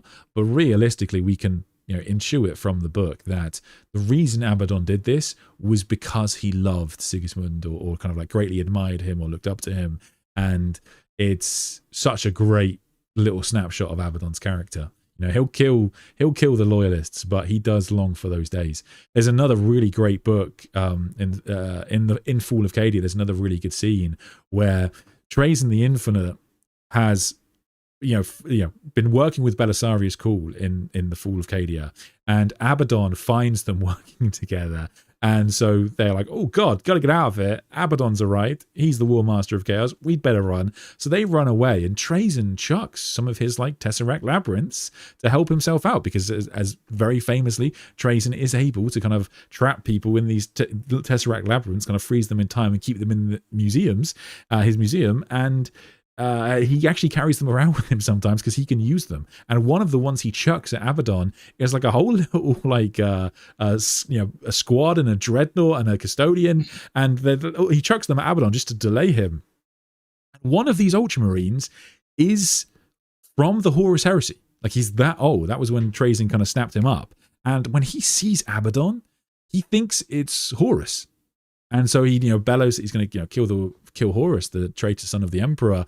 And Abaddon, of course, kills him. But not only does Abaddon very clearly now resemble the Warmaster, but in addition to that, like, Abaddon is kind of jealous of the man as he dies, it says, because Abaddon sort of longs for the days of when the legions were whole and the galaxy hadn't been torn apart, and the galaxy hadn't been burned, really, I guess is what you'd say. But he's a really interesting character, and he has so much more depth than I think people give him credit for. Yeah. Also, you highlighted with Sigismund, Abaddon has this, like, he respects, like, not bravery as such, because he has seen trillions of people suicidally sacrifice themselves screaming for the Corpse Emperor, and he cares nothing for that. But he values bravery combined with great warrior skills. There's like 3 examples of this that stand out from his Chaos period. There's Sigismund. Then there are I think it's the 6th Black Crusade, where there's this Blood Angels death company led by Reclusiarch Duros, who manages to get very close to Abaddon and wound him. And Abaddon famously leaves those Blood Angel corpses raised on thrones and not destroyed, because that was impressive. And then when Celestine and Krieg and the Defenders of Cadia manages to push Abaddon hard enough for him to activate his trump card and use the remnants of the Blackstone Fortress to destroy, he's like, yeah, damn, that was actually really impressive. Like, he recognizes that was really well played. Hats off to you. You're still gonna die, because I'm still gonna win, but well played. Yeah, no, very, very true. Now, we can't talk about Abaddon really and not at least attempt to talk about Drach'nyen. Now, I say attempt because Drach'nyen, the weapon of Abaddon the Despoiler, his principal weapon, I guess, is something we still actually today don't know nearly enough about, in my opinion. And a lot of that is by design, because Abaddon will officially get this sword in the final Black Legion book, and that's where we'll reveal it. But we do know a lot about its origins, because we see the story in Master of Mankind. So Drach'nyen was originally a demon born from, it said, the first murder, that first kind of betrayal of the human race or another Xenos race. And this demon was incredibly powerful. During the war within the Webway, it shows tremendous capacity to fight against a whole bunch of custodians and Sisters of Silence together, which typically should be able to take out most demons. And it's incredibly powerful, and it actually says to the Emperor of Mankind that he will be the death of the Emperor. And the Emperor says, perhaps, but not this day. And it's at this point the demon, when the Emperor fights the demon in the war within the Webway, the demon transforms into a sword, and it actually is impaled within the Emperor, and then the Emperor impales it within the custodian Ra Endymion, who runs off with this sword and is never seen again. Now, Abaddon will find the sword in the final Black Legion book, and it's said that kind of like after he gets the sword, things start to change a lot for the Warmaster, because this is one of the most powerful demons that we've seen within the setting, and it is, granting Abaddon a whole bunch of powers that he's just that he just didn't seem to have before. The full extent of them, we still don't know, but yeah, he finds this sword. We know he finds it under the Tower of Silence on the planet of Urulon, but we don't know the exact circumstances of it. Does he have to fight Rarandimian for it? Will the Rarandimian already be dead?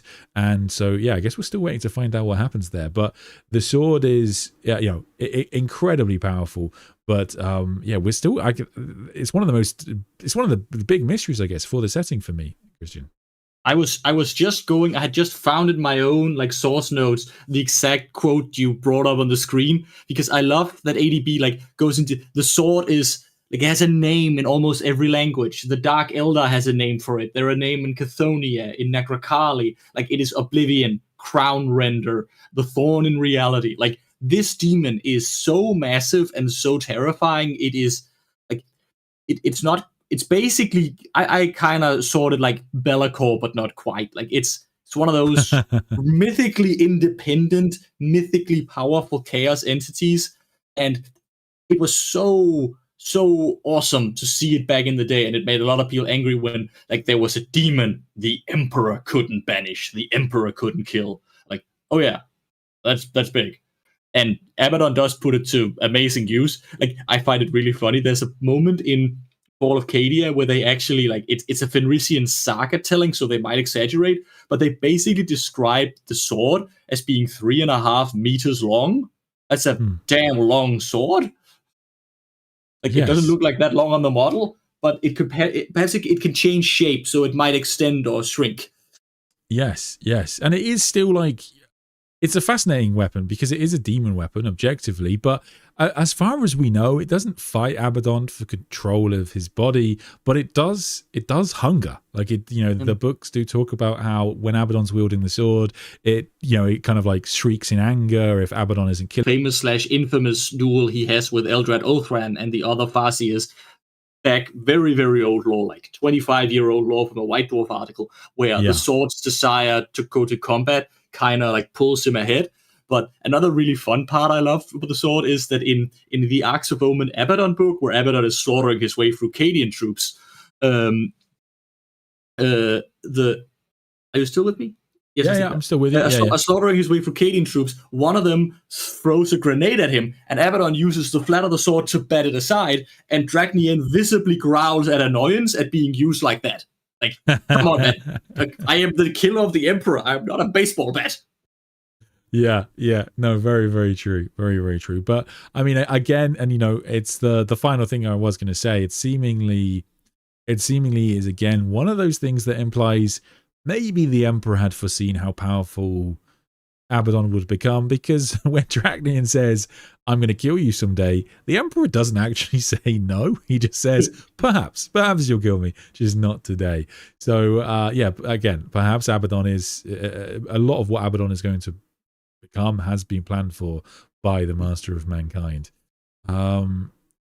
Anyway, which takes me on. So another quote here from Aaron Dembski-Bowden that I did just want to go through about Abaddon's state and position within Warhammer 40k. He knows that chaos is a process, a state, not a goal, and the moment anyone surrenders to the journey and forgets the destination is the moment their worldly ambitions are forgotten and their spirit becomes simply a part of the chaos powers. Abaddon is utterly relentless in his pursuit of what he wants, whatever that may actually be. Revenge on the Emperor, too petty. Vengeance for Horus, too sentimental. Power, yes.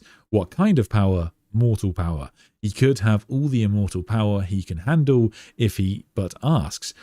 But that is not what drives him. He sees the Primarchs disappear, fade, die, or simply not care anymore, and he understands that only a man can really rule other men. Abaddon doesn't want to destroy the Imperium. He wants to succeed where Horus failed. He wants to be the Emperor and have mankind bow beneath his rule.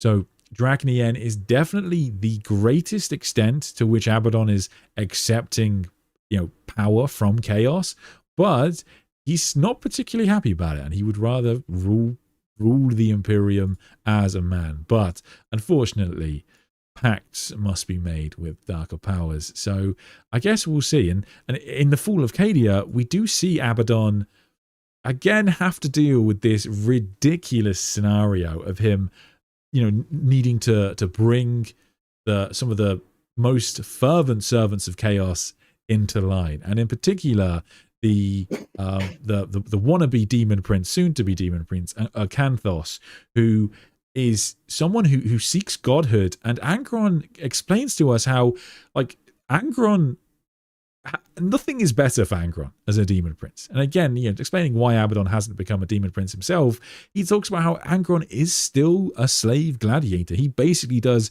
exactly the same thing as he used to do. And so it's just, it's not a goal that anybody, it's not a goal he would ever want. And in the book, we see the degree to which Abaddon has to, manipulate things, because not only do people covet his position, but there are also people trying to make Abaddon ascend. Like, there's this part in the book where we've got this Emperor's Children, Chaos Lord, who wants to drug Abaddon, because he thinks if he can drug Abaddon at the right time, it might push him towards going down the path of Slaanesh, which of course would bring great favor to the Chaos Lord in Slaanesh's eyes. So it's just kind of fascinating. And Abaddon is also like really unique in his position as the Warmaster of Chaos, because he has a bunch of abilities gifted to him by the Chaos Pantheon. Of course, he has the Mark of Chaos, and one of his abilities is Master of Demons. He is able to control, it doesn't explain exactly the limit to this, but pretty much any demon.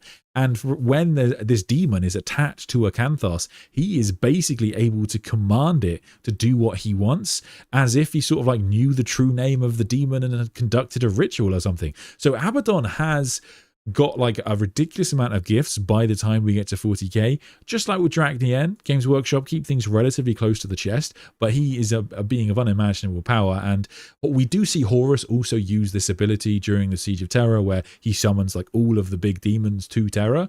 But Abaddon has also got this, and whether this would allow him to control the bigger demons, we're yet to see, but it's a fascinating little ability that he has. That's ahead. Christian, I guess over to you, mate. Yeah, you're right. It is also like, it is the heart of Abaddon's like contradictory character, and like he wants to win as a warrior, but playing the game means using chaos because that's the position he is in. So how much to take, how much to retain, and how much to remain is the infinite balance. And also something that really annoys me, like when people say we need a chaos civil war. We need someone to challenge Abaddon. My brother in Warhammer, Chaos is constantly in a civil war. Abaddon is fending off assassinations, mind control attempts, possessions, poisonings, straight up wars and murders all the time. Every day. Like, that is his entire life. Even his most loyal, even his inner chosen can and do try to, as you saw, like, screw him over. If not betray him, then get him to turn to Khorne or Slaanesh or Sins. Try to use him for their own purposes. Try to misdirect. Like, even Falkis Kuiper, the Widowmaker, the man who has been Abaddon's trusted second in command since the Great Crusade, is basically a dead, brought back to life kind of demon guy who's not really Falkis anymore. Like, Abaddon must be so lonely because he is surrounded by crazy people who all want to fuck him over, and he has to be the scariest person in a world where all the other Marines kind of don't really know fear. Like, it is such a taxing position. Yes, for sure. And I think that the Fall of Cadia itself is such a good demonstration of not just Abaddon orchestrating these forces, and like you say, they're trying to supplant him, they're trying to get him to fall to their side, etc., etc. And it's important to understand that that's not a weakness of Abaddon. That is just the nature of chaos. No Warmaster could be strong enough. Horus couldn't. Horus wouldn't be able to stop people wanting to supplant him. Even Lorgar tried to supplant Horus, and he got actually weirdly close. Like, Horus hadn't been brought back. So, like, it's important to remember that this isn't a weakness of Abaddon in my eyes. This is just the nature of chaos. But Abaddon's decisions are really interesting, and we can still see him holding on to this idea of he wants to use chaos as a weapon, not be bound to it. So during the Fall of Cadia, he doesn't use some of the weapons that have been allegedly gifted to him by the Chaos Gods. in particular the Planet Killer, this gigantic warship that was created before the Gothic War and is, rumored to have been gifted to Abaddon by the Chaos Pantheon. It could just destroy Cadia and solve Abaddon's problem. But Abaddon talks in the book about how he can't do that. He doesn't want to do that because that would mean that the destruction of Cadia and thereafter the Great Rift is the Chaos God's victory, not his victory. The Blackstone Fortress, the Will of Eternity, which he uses to destroy Cadia, was very clearly conquered and taken by Abaddon during the Gothic War. So the destruction of Cadia has and forever will be tied to the Warmaster, not the Chaos Pantheon. And Abaddon talks in really interesting terms about this in the book and explains to his daughter, really, Dravura Morkath, why he has made the decisions that he's made and why he'll never go down the path of Akanthos. And Abaddon is really committed to this idea. Abaddon is willing to do things like work with the Drukhari we see in the Black Crusades. He is willing to make deals with them to understand the technology necessary to control Blackstone fortresses. So he is really willing to do anything possible to not be too dependent upon the Chaos Gods. And that's why we have this relationship where the Chaos Gods want him, but they hate him. They want him, but they hate him. So he is, so he's doing everything in his power to, defeat the Emperor of Mankind, whilst not giving in entirely to the Chaos Pantheon. Christian, anything else? And it's there where Vashdor is such an interesting development, where a demonic yet not big for God chaos power comes to him and basically, on the basis of mutual self-interest, strikes this cooperation deal.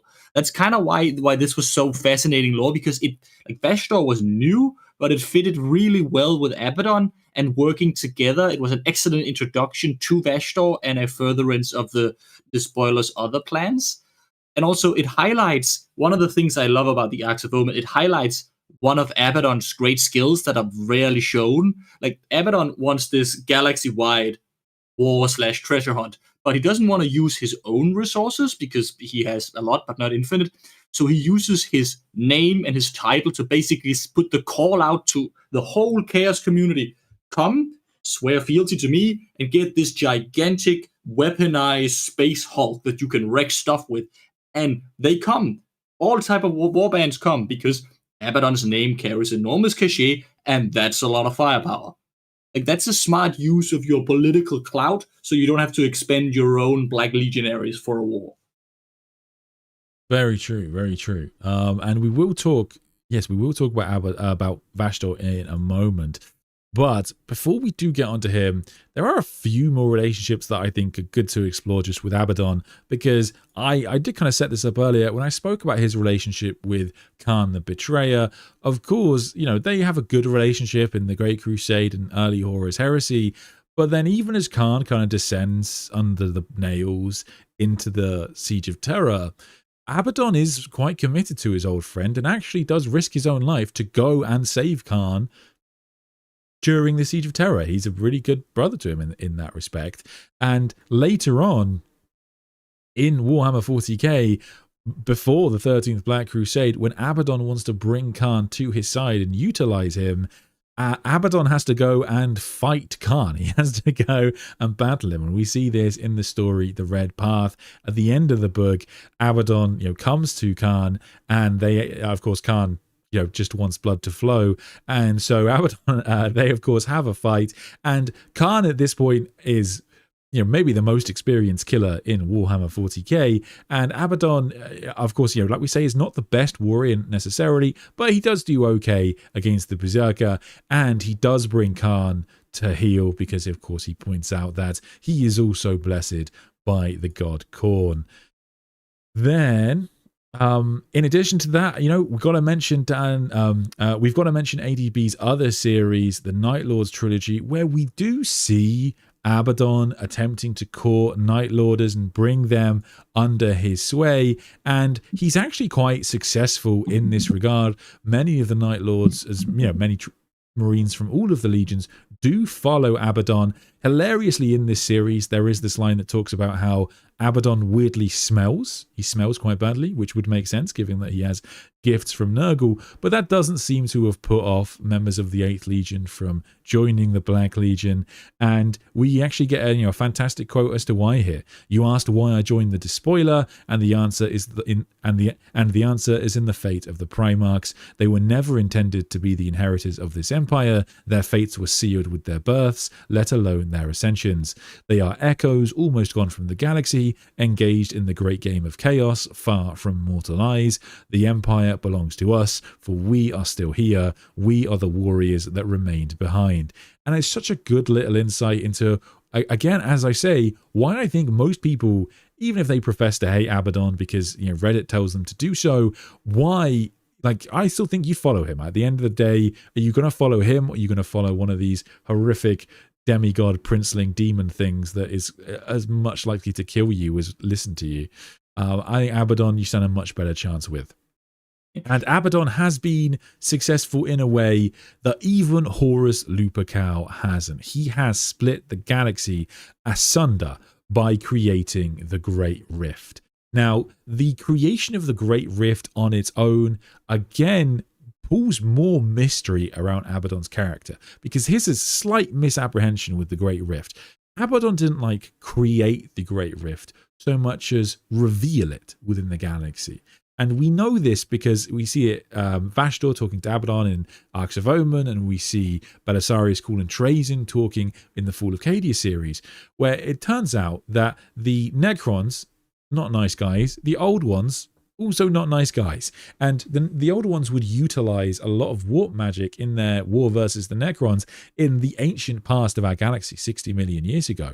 And during their battles, the old ones would drown the Necrons in the warp where possible. They would, use, it was a calmer time for the warp, but they would use a lot of warp magic. And the Necrons, not being very happy about this, created these Necron pylons on worlds across the galaxy to prevent the old ones from basically being able to utilize the warp so much against them. And somehow, Abaddon discovered this information. He understood these secrets of the war in heaven that otherwise, really only we as the readers had.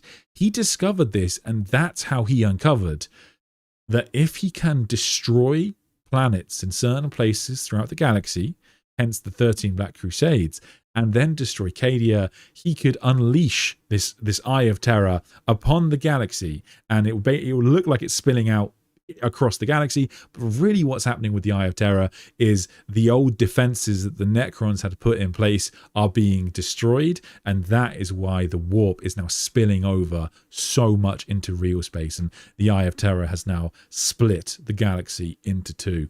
And this is Abaddon's great triumph, really. Guilliman and the Lion, of course, are yet to really understand the full extent of what Abaddon is doing. Guilliman is, in Belisarius Call, are attempting to repair this damage, but it has been a massive boon for the forces of chaos. Not only were many worlds lost immediately, but the existence of the Great Rift has meant that the warp is spilling over into reality, allowing demons to manifest more and more. And if Abaddon is, clever, he could ultimately extend the Great Rift even further with the use of Blackstone and Blackstone pylons, and maybe even allow demons to manifest close to or even on Terra itself. So he has played a massive blinder, and this is a great victory for the forces of chaos, even if there have been some potentially unintended consequences like empowering the Emperor of Mankind. But Guilliman is starting to uncover, the full extent of what Abaddon has done here. Oh, where were we?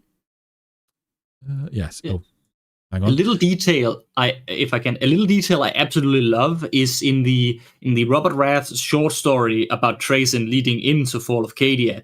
It's about Trazyn is annoyed that the bell of Saint Gestal keep ringing in his lab, so he goes to the Celestial Orrery, this grand Necron miniature model of the entire galaxy that updates in real time to get some intel. And he discovers that Abaddon, who the Necrons have named Abaddon the Tomb Killer because he has destroyed so many of their tomb worlds, are close to breaking this old Necron anti-warp system. And he's horrified by this because the people who guard this model. They knew it, but they hadn't done anything because they don't do anything.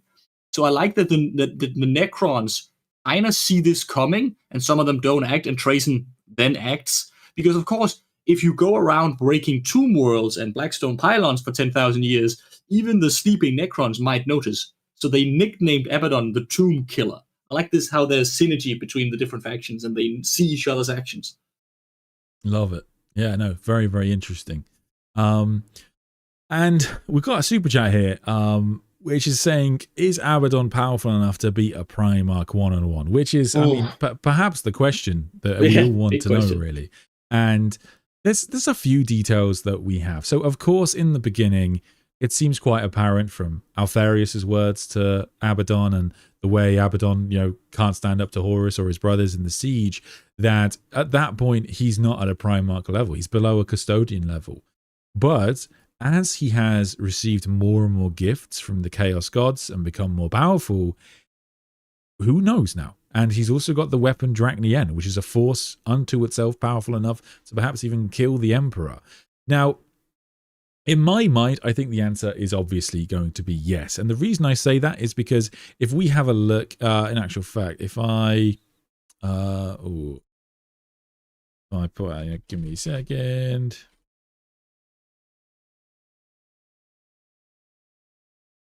I haven't downloaded this, but yes. Okay, so browser.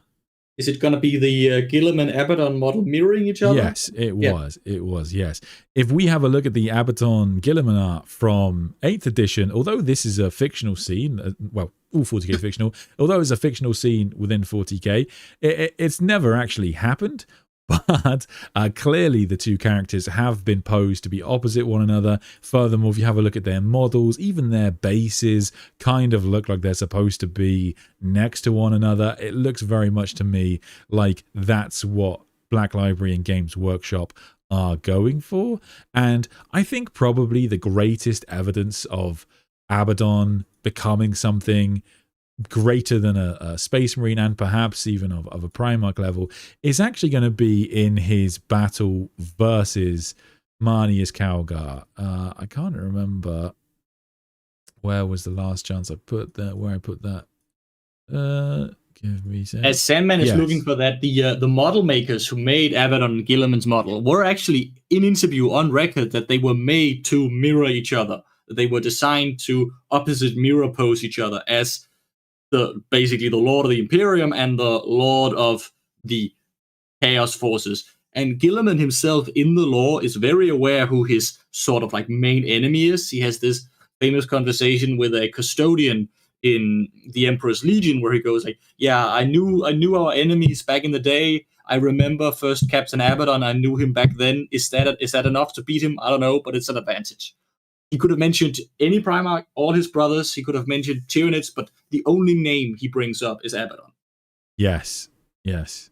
And I think probably the greatest example of how Abaddon, in my mind, is beyond a Space Marine and probably at a Primarch level, comes from his battle versus Marneus Calgar in the Vigilus Ablaze storyline. Now, the reason this is so important is because Marneus Calgar, although nowadays we joke about him quite a lot, he is in Space Marine 2, he did get a comic book series, but although Marneus Calgar is still quite an important character, when we were young, Christians, I'm sure you'll agree, he was 40k. This man was everything. The spiritual leech. About Warhammer, to the degree it was controversial, as you say. Yeah, he was a massive deal. He was the Space Marine, pretty much. And 40k, just as like you'd say Abaddon and Guilliman are modeled to be opposite each other now, back then the story was not, Dante and Abaddon, it was Calgar and Abaddon. Calgar was central to so much 40k art, 40k campaigns, etc. So he was a massively important character, and it looked like he would be the one to maybe kill Abaddon someday. However, then they do actually fight after Rabute Guilliman returns on Vigilus. And when they fight, as you can see here, I mean, Calgar is playing for time. He's basically trying to stall Abaddon, but he basically gets in like 2 good punches good punches, don't get me wrong. And then Abaddon tears him apart. Completely rips him a new one. And although he doesn't kill Calgar because he is called to the Vengeful Spirit, given that it's been under distress from the Loyalists, he does, I think, clearly demonstrate here that he is not on Calgar's level anymore. They are at very different levels, and should they face again in the future, I have no doubt that it's going to be an easy Abaddon victory. And for me, I think this is probably the greatest evidence that we have to the idea that Abaddon is not just a Space Marine anymore. Also, I have a real pet peeve about this fight, that sometimes when you see people analyze it, not mentioning other people's names, YouTuber, they will bring up that Abaddon only wins because he has overpowered gear. They will scoff and say it's the talent and it is the sword that carries. And I'm like, my man, in Warhammer, the more legendary a character, the more overpowered gear they will have. If you are the main protagonist, you will have the Emperor's Sword, or you will have Sigmar's Hammer Galmaraz, and they will be so brokenly overpowered they can destroy anything. Gotrek Gurnison is a legendary unbeatable dwarf mega hero in fantasy. He has an axe made by a god for another god. If you are a legendary character, you have legendary gear. That's just how Warhammer works. No, that is true. That is true. So it's a very tough one to put into exact words. Of course, a lot of Abaddon's story is still yet to be written. You know, that final Black Legion book will be very, very telling. But I still hold out that Abaddon is probably going to be at a Primarch level. And quite frankly, I mean, it was probably the best case for Abaddon being at a Primarch level is the fact that, well, the setting would kind of suck if that wasn't the case, was it? If 40k's guaranteed ending was Abaddon and the Lion fight and the Lion easily wins and that's it, game over, you know, it wouldn't really feel like the last days of humanity, would it? So I think that they have to put Abaddon at that level for the setting to at least, you know, continue to be interesting. Where were we? Yes, there were some other things I did just want to talk about as well, because in addition to Abaddon's combat prowess, his political skill has gotten better, as has his relationship and how he handles the forces of chaos. Because I mentioned earlier about how Abaddon wanted to win through his own methods. He wanted to use the Blackstone Fortress for quite a specific reason. He didn't want the victory Acadia to belong to the Chaos Gods. And now, if we jump into the very modern Warhammer 40k plotlines, it looks like he's having another crack at this. Because if we have a look at the hand of Abaddon, we see a fantastic example of Abaddon being the, you know, political genius, I guess, that he's had to become, where he's kind of playing these servants of chaos against one another, and perhaps it's said even intended to have them all kill each other by the end of their task. But in addition to that, Abaddon has directly defied the will of the Chaos Gods. And we know that because the blade that killed Horus Lupercal originally, the Anatheme, the blade that brought him low by Yugen Temba, was broken up by the Dark Apostle Erebus. And in the story, when Erebus breaks up that blade, it is said that is the will of the Chaos Gods. They wanted it to be broken up. However, Abaddon has decided, oh, no, we're going to put this back together. And so he had the hand of Abaddon put the Anatheme back together, and it looks like it's been empowered even further. And so now we've got another potentially Primarch killing weapon. And I think that I love this plotline, not only because it's a great development for how Abaddon could deal with the Primarchs, but also it shows Abaddon being his own man. And, you know, just because the Chaos Gods want something one way and Erebus wants something one way, that doesn't necessarily mean that's what they're going to get. But, you know, it's also, of course, a great demonstration of his political will. And then, yes. And if we're going to talk about, you know, Abaddon playing politics, we kind of have to talk about Huron Blackheart, the poor man's Abaddon the Despoiler, in my opinion. Pay your taxes, guys. And Huron Blackheart is an incredibly powerful and popular character in Warhammer 40k, largely because of the success of the Badab Wars just within the fandom. But the truth is that there is a huge difference between Huron Blackheart and Abaddon the Despoiler. In Huron Blackheart's latest novel, we see that Huron Blackheart is not only someone who, isn't the best potential Warmaster in the galaxy, he's barely even the best Warmaster in the Red Corsairs. That the greatest feat of the Red Corsairs has and will probably always be the capturing of Rabute Gilliman and the flagship, the Macrag's Honor. An unbelievable feat. But that wasn't Huron Blackheart. That was a random Blood Angel whose name I forget on this live stream because he doesn't matter. And even he goes beyond Huron Blackheart's skill, in my opinion. And that random Blood Angel was working with Kairos Fate Weaver, sent by Abaddon to capture Gilliman. So much about Huron Blackheart's story is amazing, and he's such a good character, but he is not Warmaster material, in my opinion. And I feel like we have to address this because I see it so common online. Like, when is Huron Blackheart going to replace Abaddon?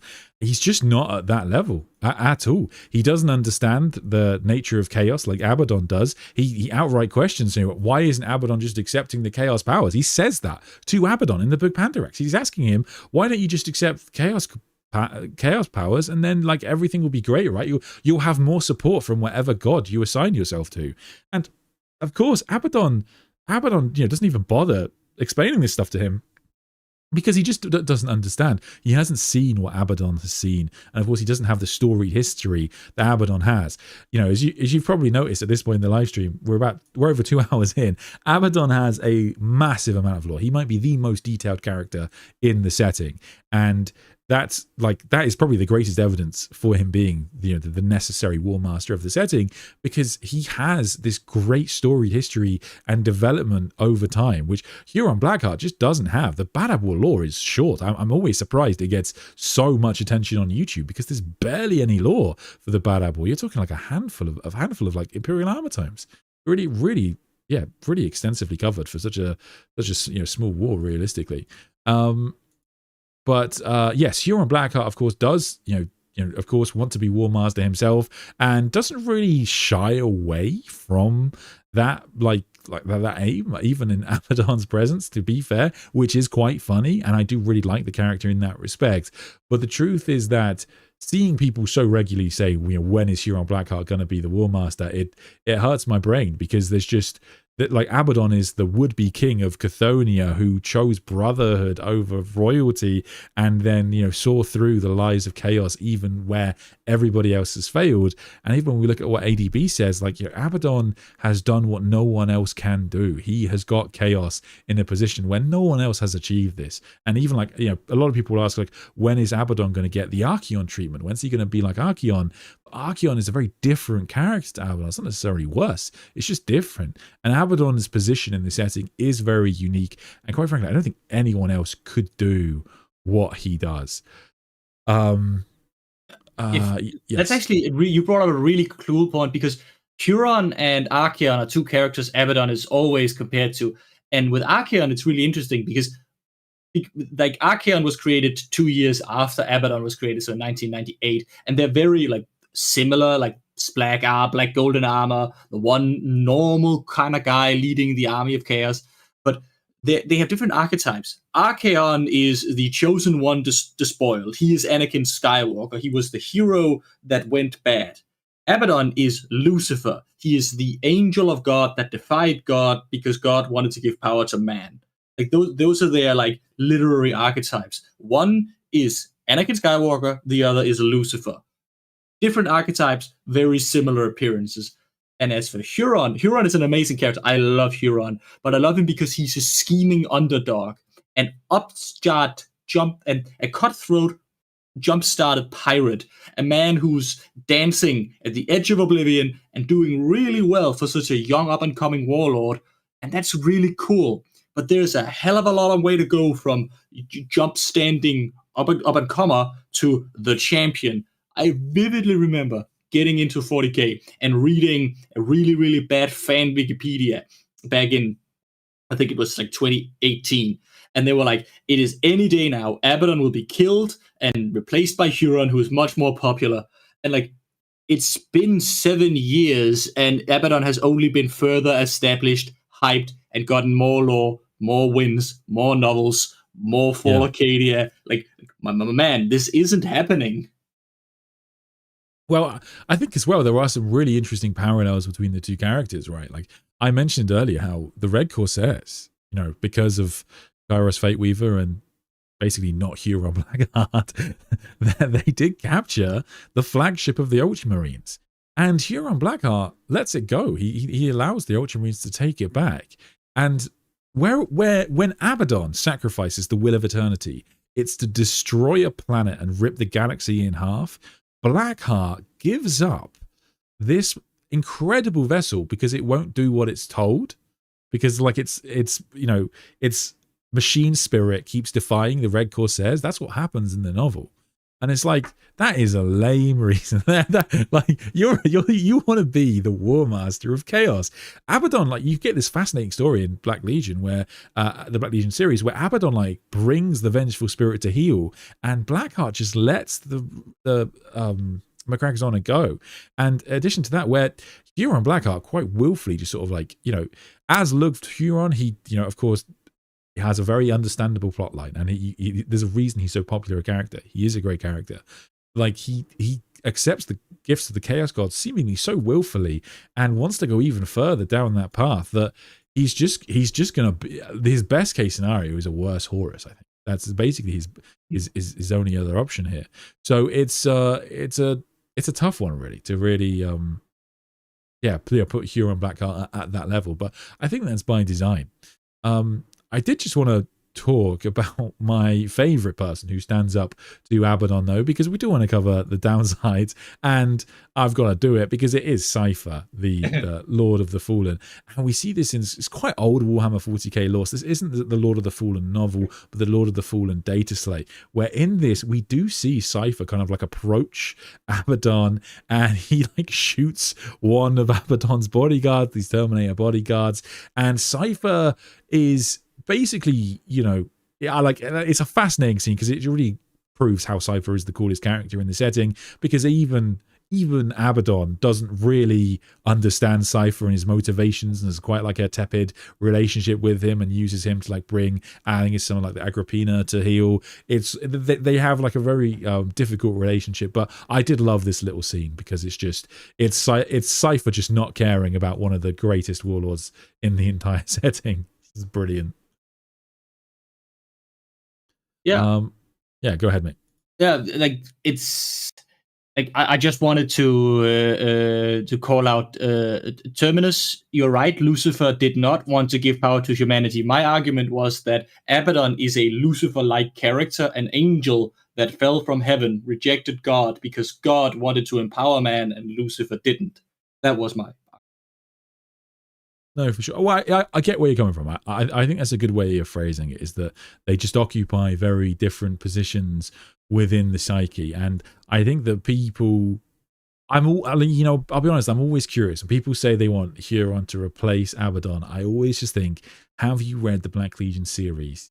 And have you read the Siege of Terror? Because I would be hesitant to believe that people have read those things if they believe that, because I just feel like Abaddon's story is too good.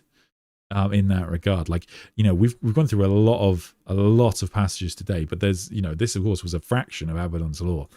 There's actually only one left that I've got left to show you, and I just thought this was really funny. I always remember this is from the Beast Arises series, where, you know, at the start of chapters they often will put a quote, and this says, "The Emperor protects, kill every last one," attributed to Ezekiel Abaddon in the Hulanor Crusade, and that always made me laugh because, you know, it's good to remember that Abaddon once was a loyal servant of the Emperor of Mankind, and again, just makes him, he's such a ridiculously and kind of wonderfully complex character. And then my final piece of evidence, before we just, you know, have a powwow and chat up as to why as to why Abaddon is the best candidate for Warmaster is that he actually has a spider named after him. This is like a real thing. So there was an Australian spider that like was found by a Warhammer 40k fan, and Shahan, oh god, Dekarabetian, very sorry for that pronunciation. They actually named a spider Abaddon the Despoiler. And I fucking love that so much. So people call Fabius Bile the spider. I mean, I'll be honest, that was a missed opportunity, not naming it after Fabius Bile, but we'll let that slide. I think it's incredible evidence. And Abaddon officially is a real spider. He's officially canon. Well, also, okay, we're over 2 hours in, quite considerably. So I'm have a last highlight. Like people sometimes claim that Abaddon is Mary Sue Ulrich because he's only one. That is not true. Like there are at least a couple of the Black Crusades are not utter failures, but not successes. There is the one that ends up with him basically getting I think it's the 9th, where his entire force is scattered to the warp, and he ends up fighting orcs on an Imperial world for a lot of time, and he ends basically cutting his losses, capturing some orcs, seeing if he can corrupt them, and then going home. That one is a loss. Then there's a 12th Black Crusade, the Gothic War, that, he gains 2 Blackstone fortresses, but ultimately he is beaten back from the sector. So it is not utter wins for him. Every crusade he has to come out of every crusade with some resources, and he does, but it is not a 100% unbroken string of wins every time. No, for sure. Yes. I mean, it's, to be honest, it's one of those things that's kind of funny, I guess, as well, where it's sort of like internet memery kind of taking over, right? Where people will call him a Mary Sue, whilst at the same time talking about how he lost 13 Black Crusades, and it's like, hang on, those two things don't make sense, and basically neither of them are true. Like we say, like he is very rarely described as the best soldier. He is like Sanguinius describes him as a model of warriorship. That's probably the best quote we have about him as in terms of making him like the best. But he's very rarely described as being like a better bladesmaster than Sigismund. His fight against Sigismund, even with Sigismund's old age, is supposed to be a very impressive feat. That's how good Sigismund was. But Abaddon gets better over time, and he has claimed power for himself.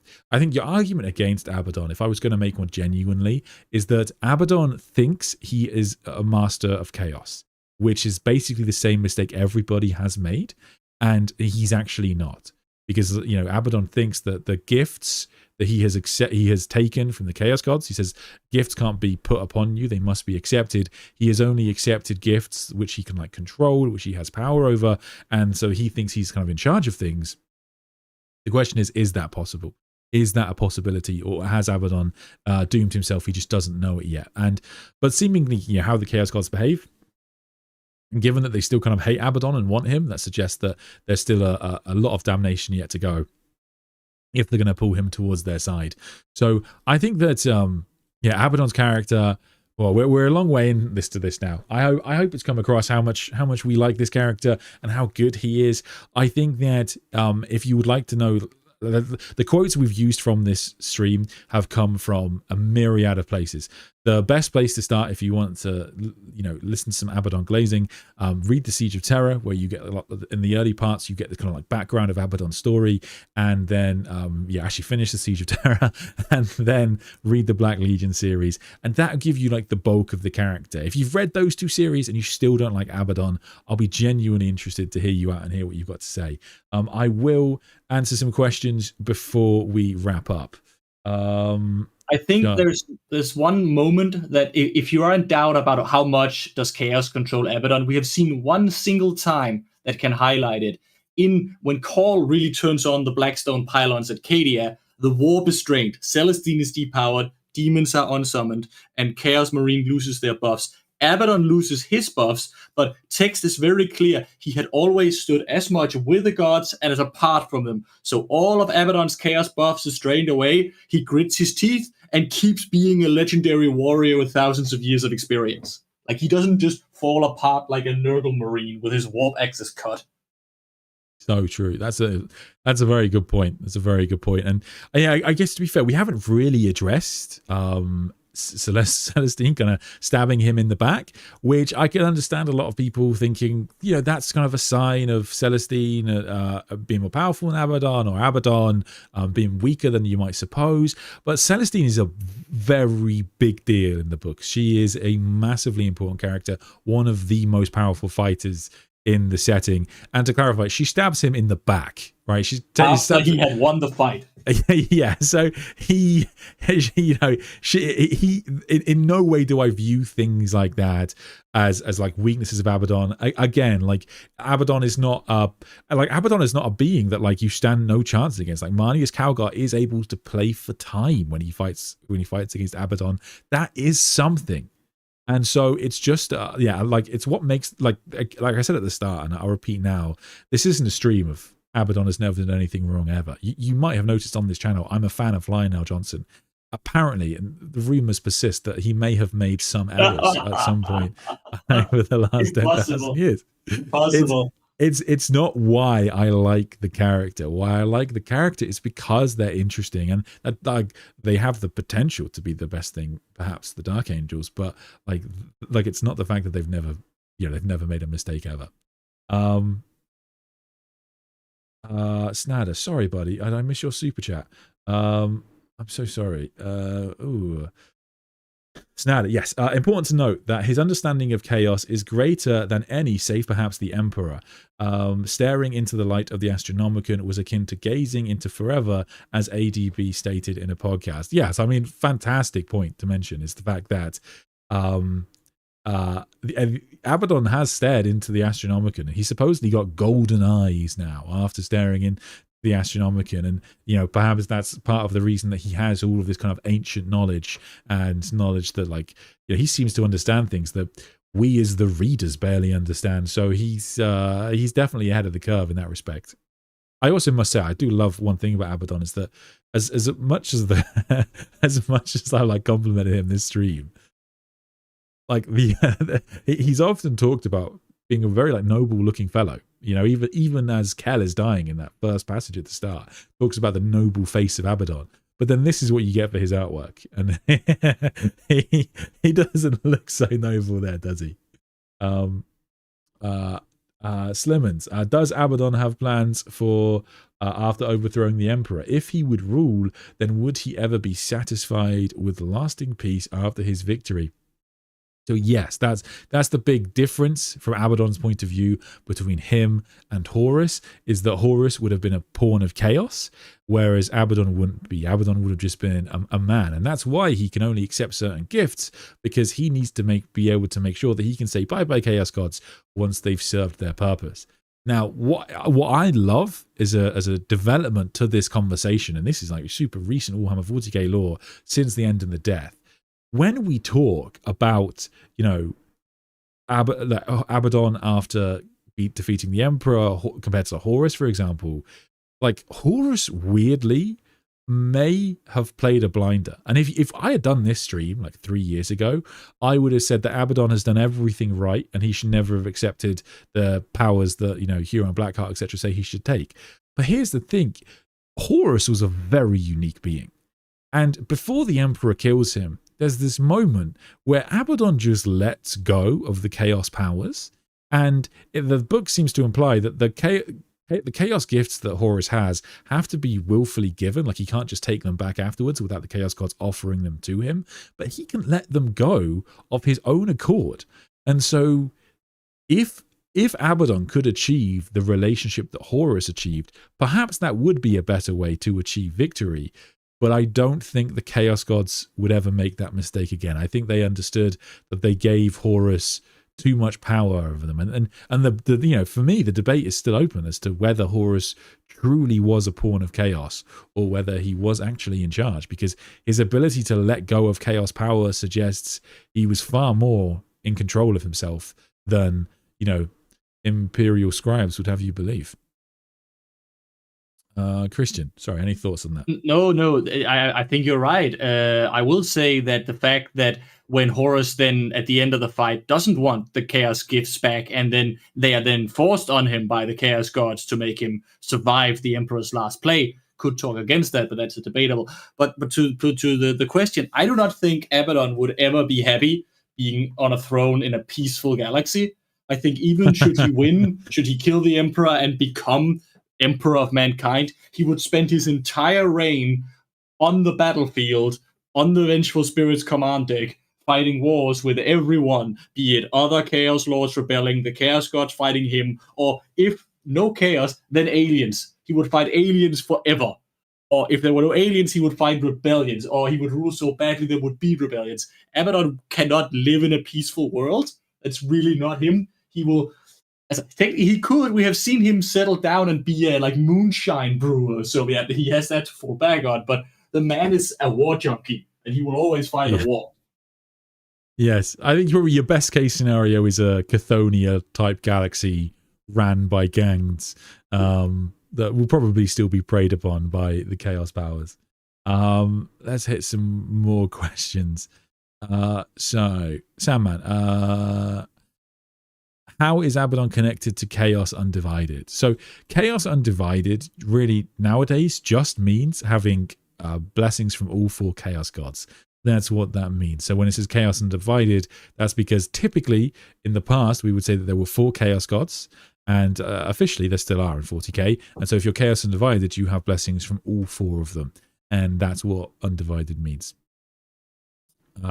Abaddon will someday be forced to accept chaos more fully in order to survive, and that will be the crucial mistake. Sigismund will be right in the end. I mean, I think a lot of people would like to see that, man. I don't think you're alone in it. I think a lot of people would like to see Abaddon die, just as his weakling father died, and just as Sigismund foretold.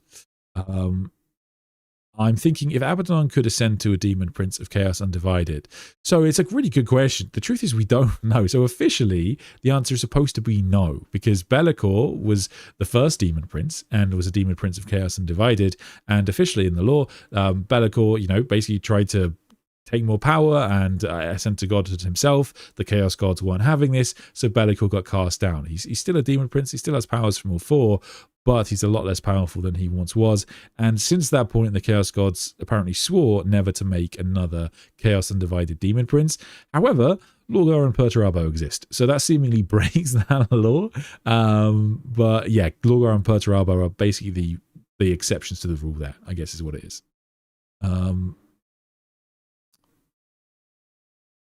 Rabute has the Imperium split in 2, with one half being governed by Dante. Huron and Abby can do that. That's true. They can each take a half if they want to. But I think an Abaddon victory, would probably lead to the galaxy being more split, potentially. I mean, it would be interesting to see if Abaddon would try and close the Great Rift after fighting against, securing Terra, because all of a sudden, he doesn't need the Great Rift, does he, if he's controlling everything? It's actually the Sigismund quote to Abaddon, "You will die as a weakling father, honorless, soulless, weeping and ashamed," is legendary and amazing. But it's really, really funny to me that now we have actually seen the moment the Emperor kills Horus. Horus is smiling. He is redeemed. He has his soul, and he is happy in death. Like dishonorable, arguable. And I do not think this is a plot hole in any way, because there are 3 people there who know. Horus knows he dies. The Emperor knows he doesn't say anything. Loken knows he says very little to Dawn and a bit more to Abaddon, and then he dies. And everything after that is conjecture and belief. So it makes perfect sense for Sigismund to believe this. It might even make sense for Abaddon to think that is what happened. But we, the reader, know that Horus kind of died smiling happily. Yes. And I think, to be honest, it's one of those things as well where as much as I like Abaddon, and we've talked today about some of the misconceptions we think people have around him, I can understand a lot of it. I really can do, because of course, like you're saying there, I love that Sigismund scene. I think it is objectively epic, and Sigismund kind of standing up to him is very funny. Cypher standing up to him is hilarious to me, and the fact that he does get played by Perturabo, etc., etc. But I guess it's just, I feel like a lot of people's criticisms of Abaddon don't take into account the nature of chaos. I guess is what we've kind of talked about mostly today. But I can understand why, like, I'm an Imperial guy, right? Fundamentally, and Christian's a chaos man, but like, as an Imperial guy, I can understand always rooting for the Imperial the Imperium. But the truth is, I guess that's sort of why I think Abaddon is such a good character, is because, even from his earliest story, even when he was on Chthoniya, we see him be kind of so committed to brotherhood and not wanting there to be a king, and that defeating of tyrants is sort of one of the things that drives you to loving the Imperium. So it's in a weird way, he is the Imperium fans Chaos Space Marine, I feel. Also, I think it only makes the setting greater if the guy that is kind of de facto first among equals in the villain cast, so to say, is a powerful, cool, interesting, flawed, nuanced character. Like, what does it benefit 40k if Abaddon is Abaddon the Armless, who constantly loses and is a joke in lore? Like, it benefits nothing. It's fun for us. Perhaps I don't find it funny, but like it benefits nothing in lore, so it has never been true in universe, because that would just undercut the point we're going for. Yes, it's never been true. Sure. No, for sure. I mean, yes, I have a similar thing, and like, you and I have spoken about this a lot before, Christian, where like I have this a lot in terms of like the way people talk about 40k generally, and it being like the end of, humanity stands no chance. I'm like, the reason I think humanity stands a chance is not because there's a, the lore makes it clear the Imperium is definitely going to win. It's just the fact, like, the biggest reason is, God, it would be dull. It's so dull having the Imperium stand no chance whatsoever. But they did that for a long time, and Warhammer 40k nearly died. And it's I think having an antagonist that is that bad would just it'd be rubbish, wouldn't it? Yeah. Which characters besides Primarchs could genuinely stand a chance against Abaddon? I mean, nowadays it would be a tough one. I mean, a Valdor rematch would be really interesting. Second King in Yellow you mentioned there, and that would be a good one. Potentially some of the better custodians, and maybe even last and greatest of the Silent Kings. Oh yeah, Zarek. Zarek. Sorry, I was thinking Imperium. Yeah, Zarek definitely would do. I mean, the Imperium, the Tyranids can create any match for Abaddon that they want to have a crack at. To be honest, they're pretty accustomed to that one. Maybe a Warlord Titan.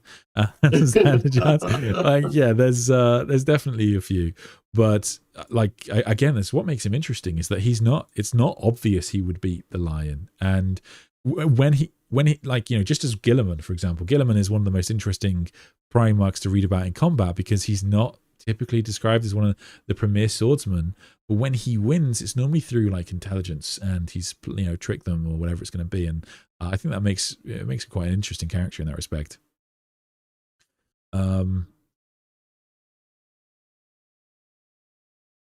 Is the likelihood of a new Chaos God emerging in the setting in the future increasing, and will Abaddon be involved? Yes, it's a good question. Sorry, I think it's probably something we should talk about, is Vashdor, because obviously since the return of Rabute Guilliman and the breaking of Cadia, we have had sort of the new plot line for Abaddon the Despoiler kind of reveal itself, which is of course connected to Vashdor the Archithane and his plan to find an ancient Old One's device that is only known as the Weapon.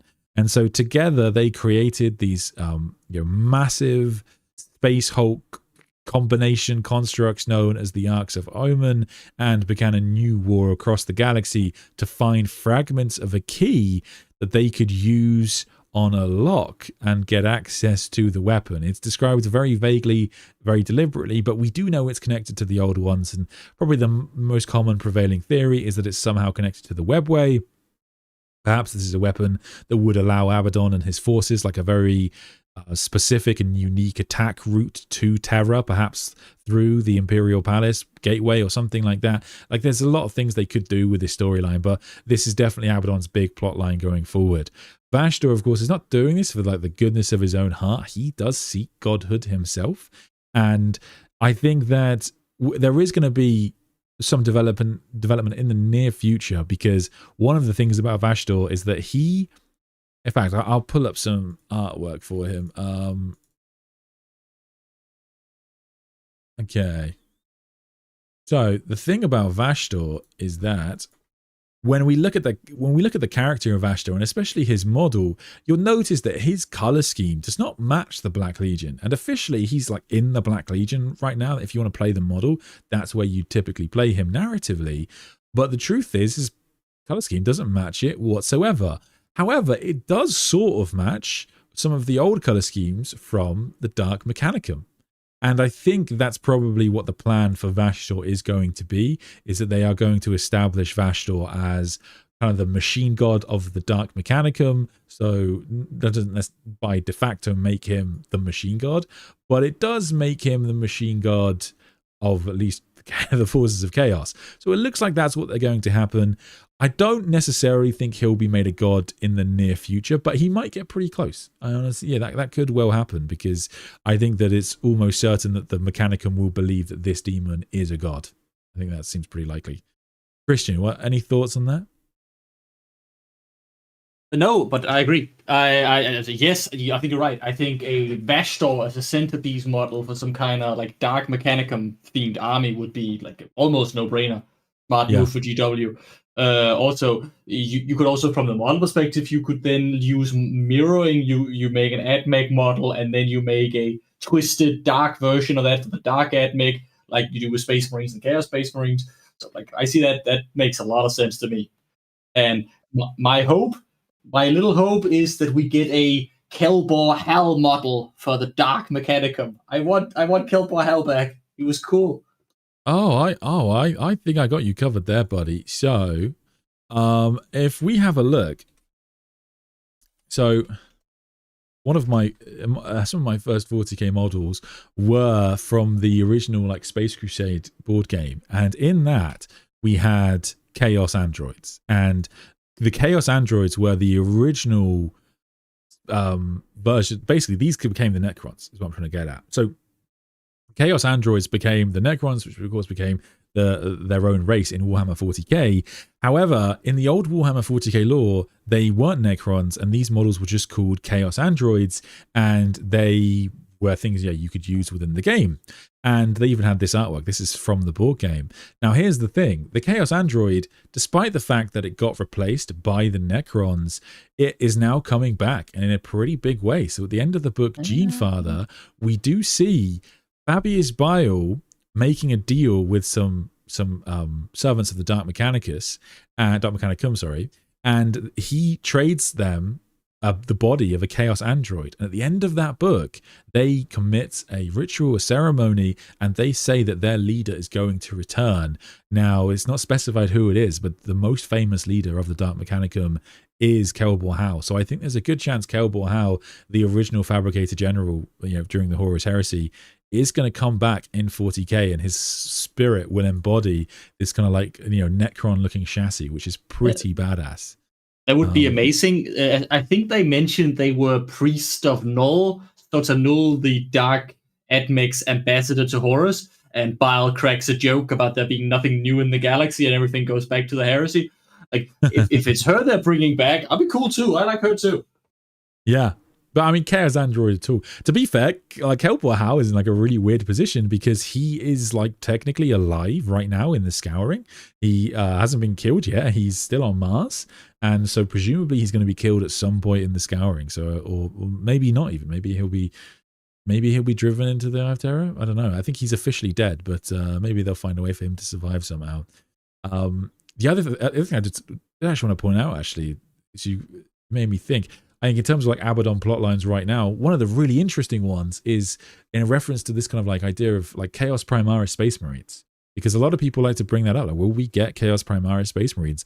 And like, fascinatingly, the idea of Chaos Primaris is kind of older than the idea of Imperial Primaris, because we talked about the book Pandarax a bit today. This campaign with Black Legion, Huron Blackheart, you got Dark Angels, Grey Knights, and in the Pandarax campaign, it's actually revealed at the end that a lot of this, even though it might have looked like an Imperium victory, a lot of this has been orchestrated by Abaddon to get his hands on a very special space marine known as Epimetheus.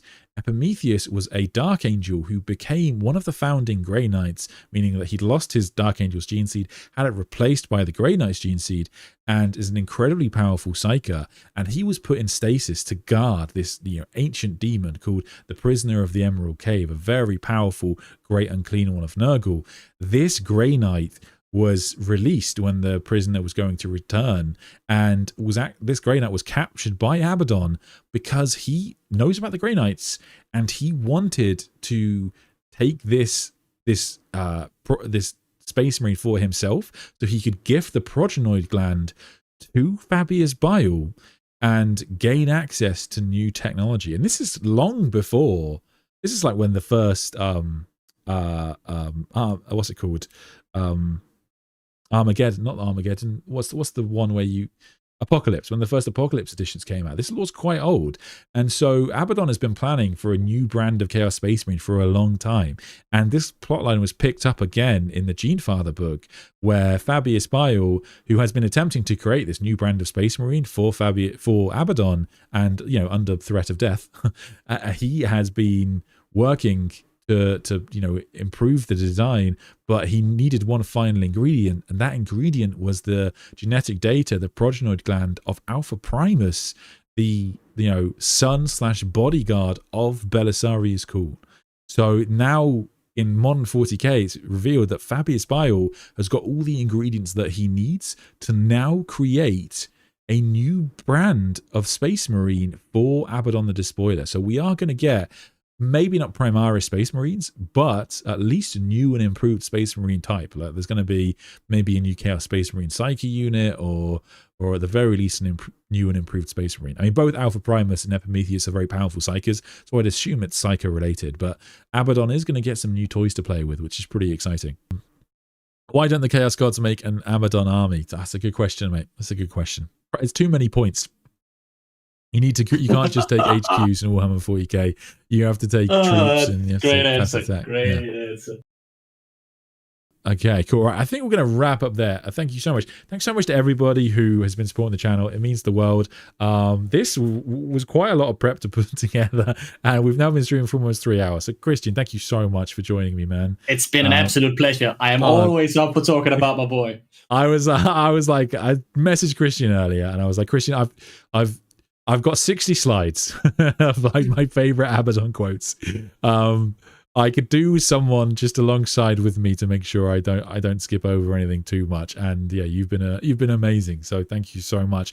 Thanks so much everyone who's joined me on the live stream. I appreciate I haven't engaged with chat as much as I normally do, but that's simply because we've had so much lore to get through that it's taking me quite a lot. But thank you so much to everyone that supports the channel. That really means the world. It's the coolest thing. I've got a new video coming this weekend, which I'm very excited to share with you guys. So stay tuned for that. Thank you so much for watching. If you like this kind of content, please do like and subscribe and all of that good stuff. You can consider supporting the channel and get access to the Discord and more content. But yeah, please, don't talk too much trash about Abaddon in the comments, unless of course you'd like to, and we'll see you next time.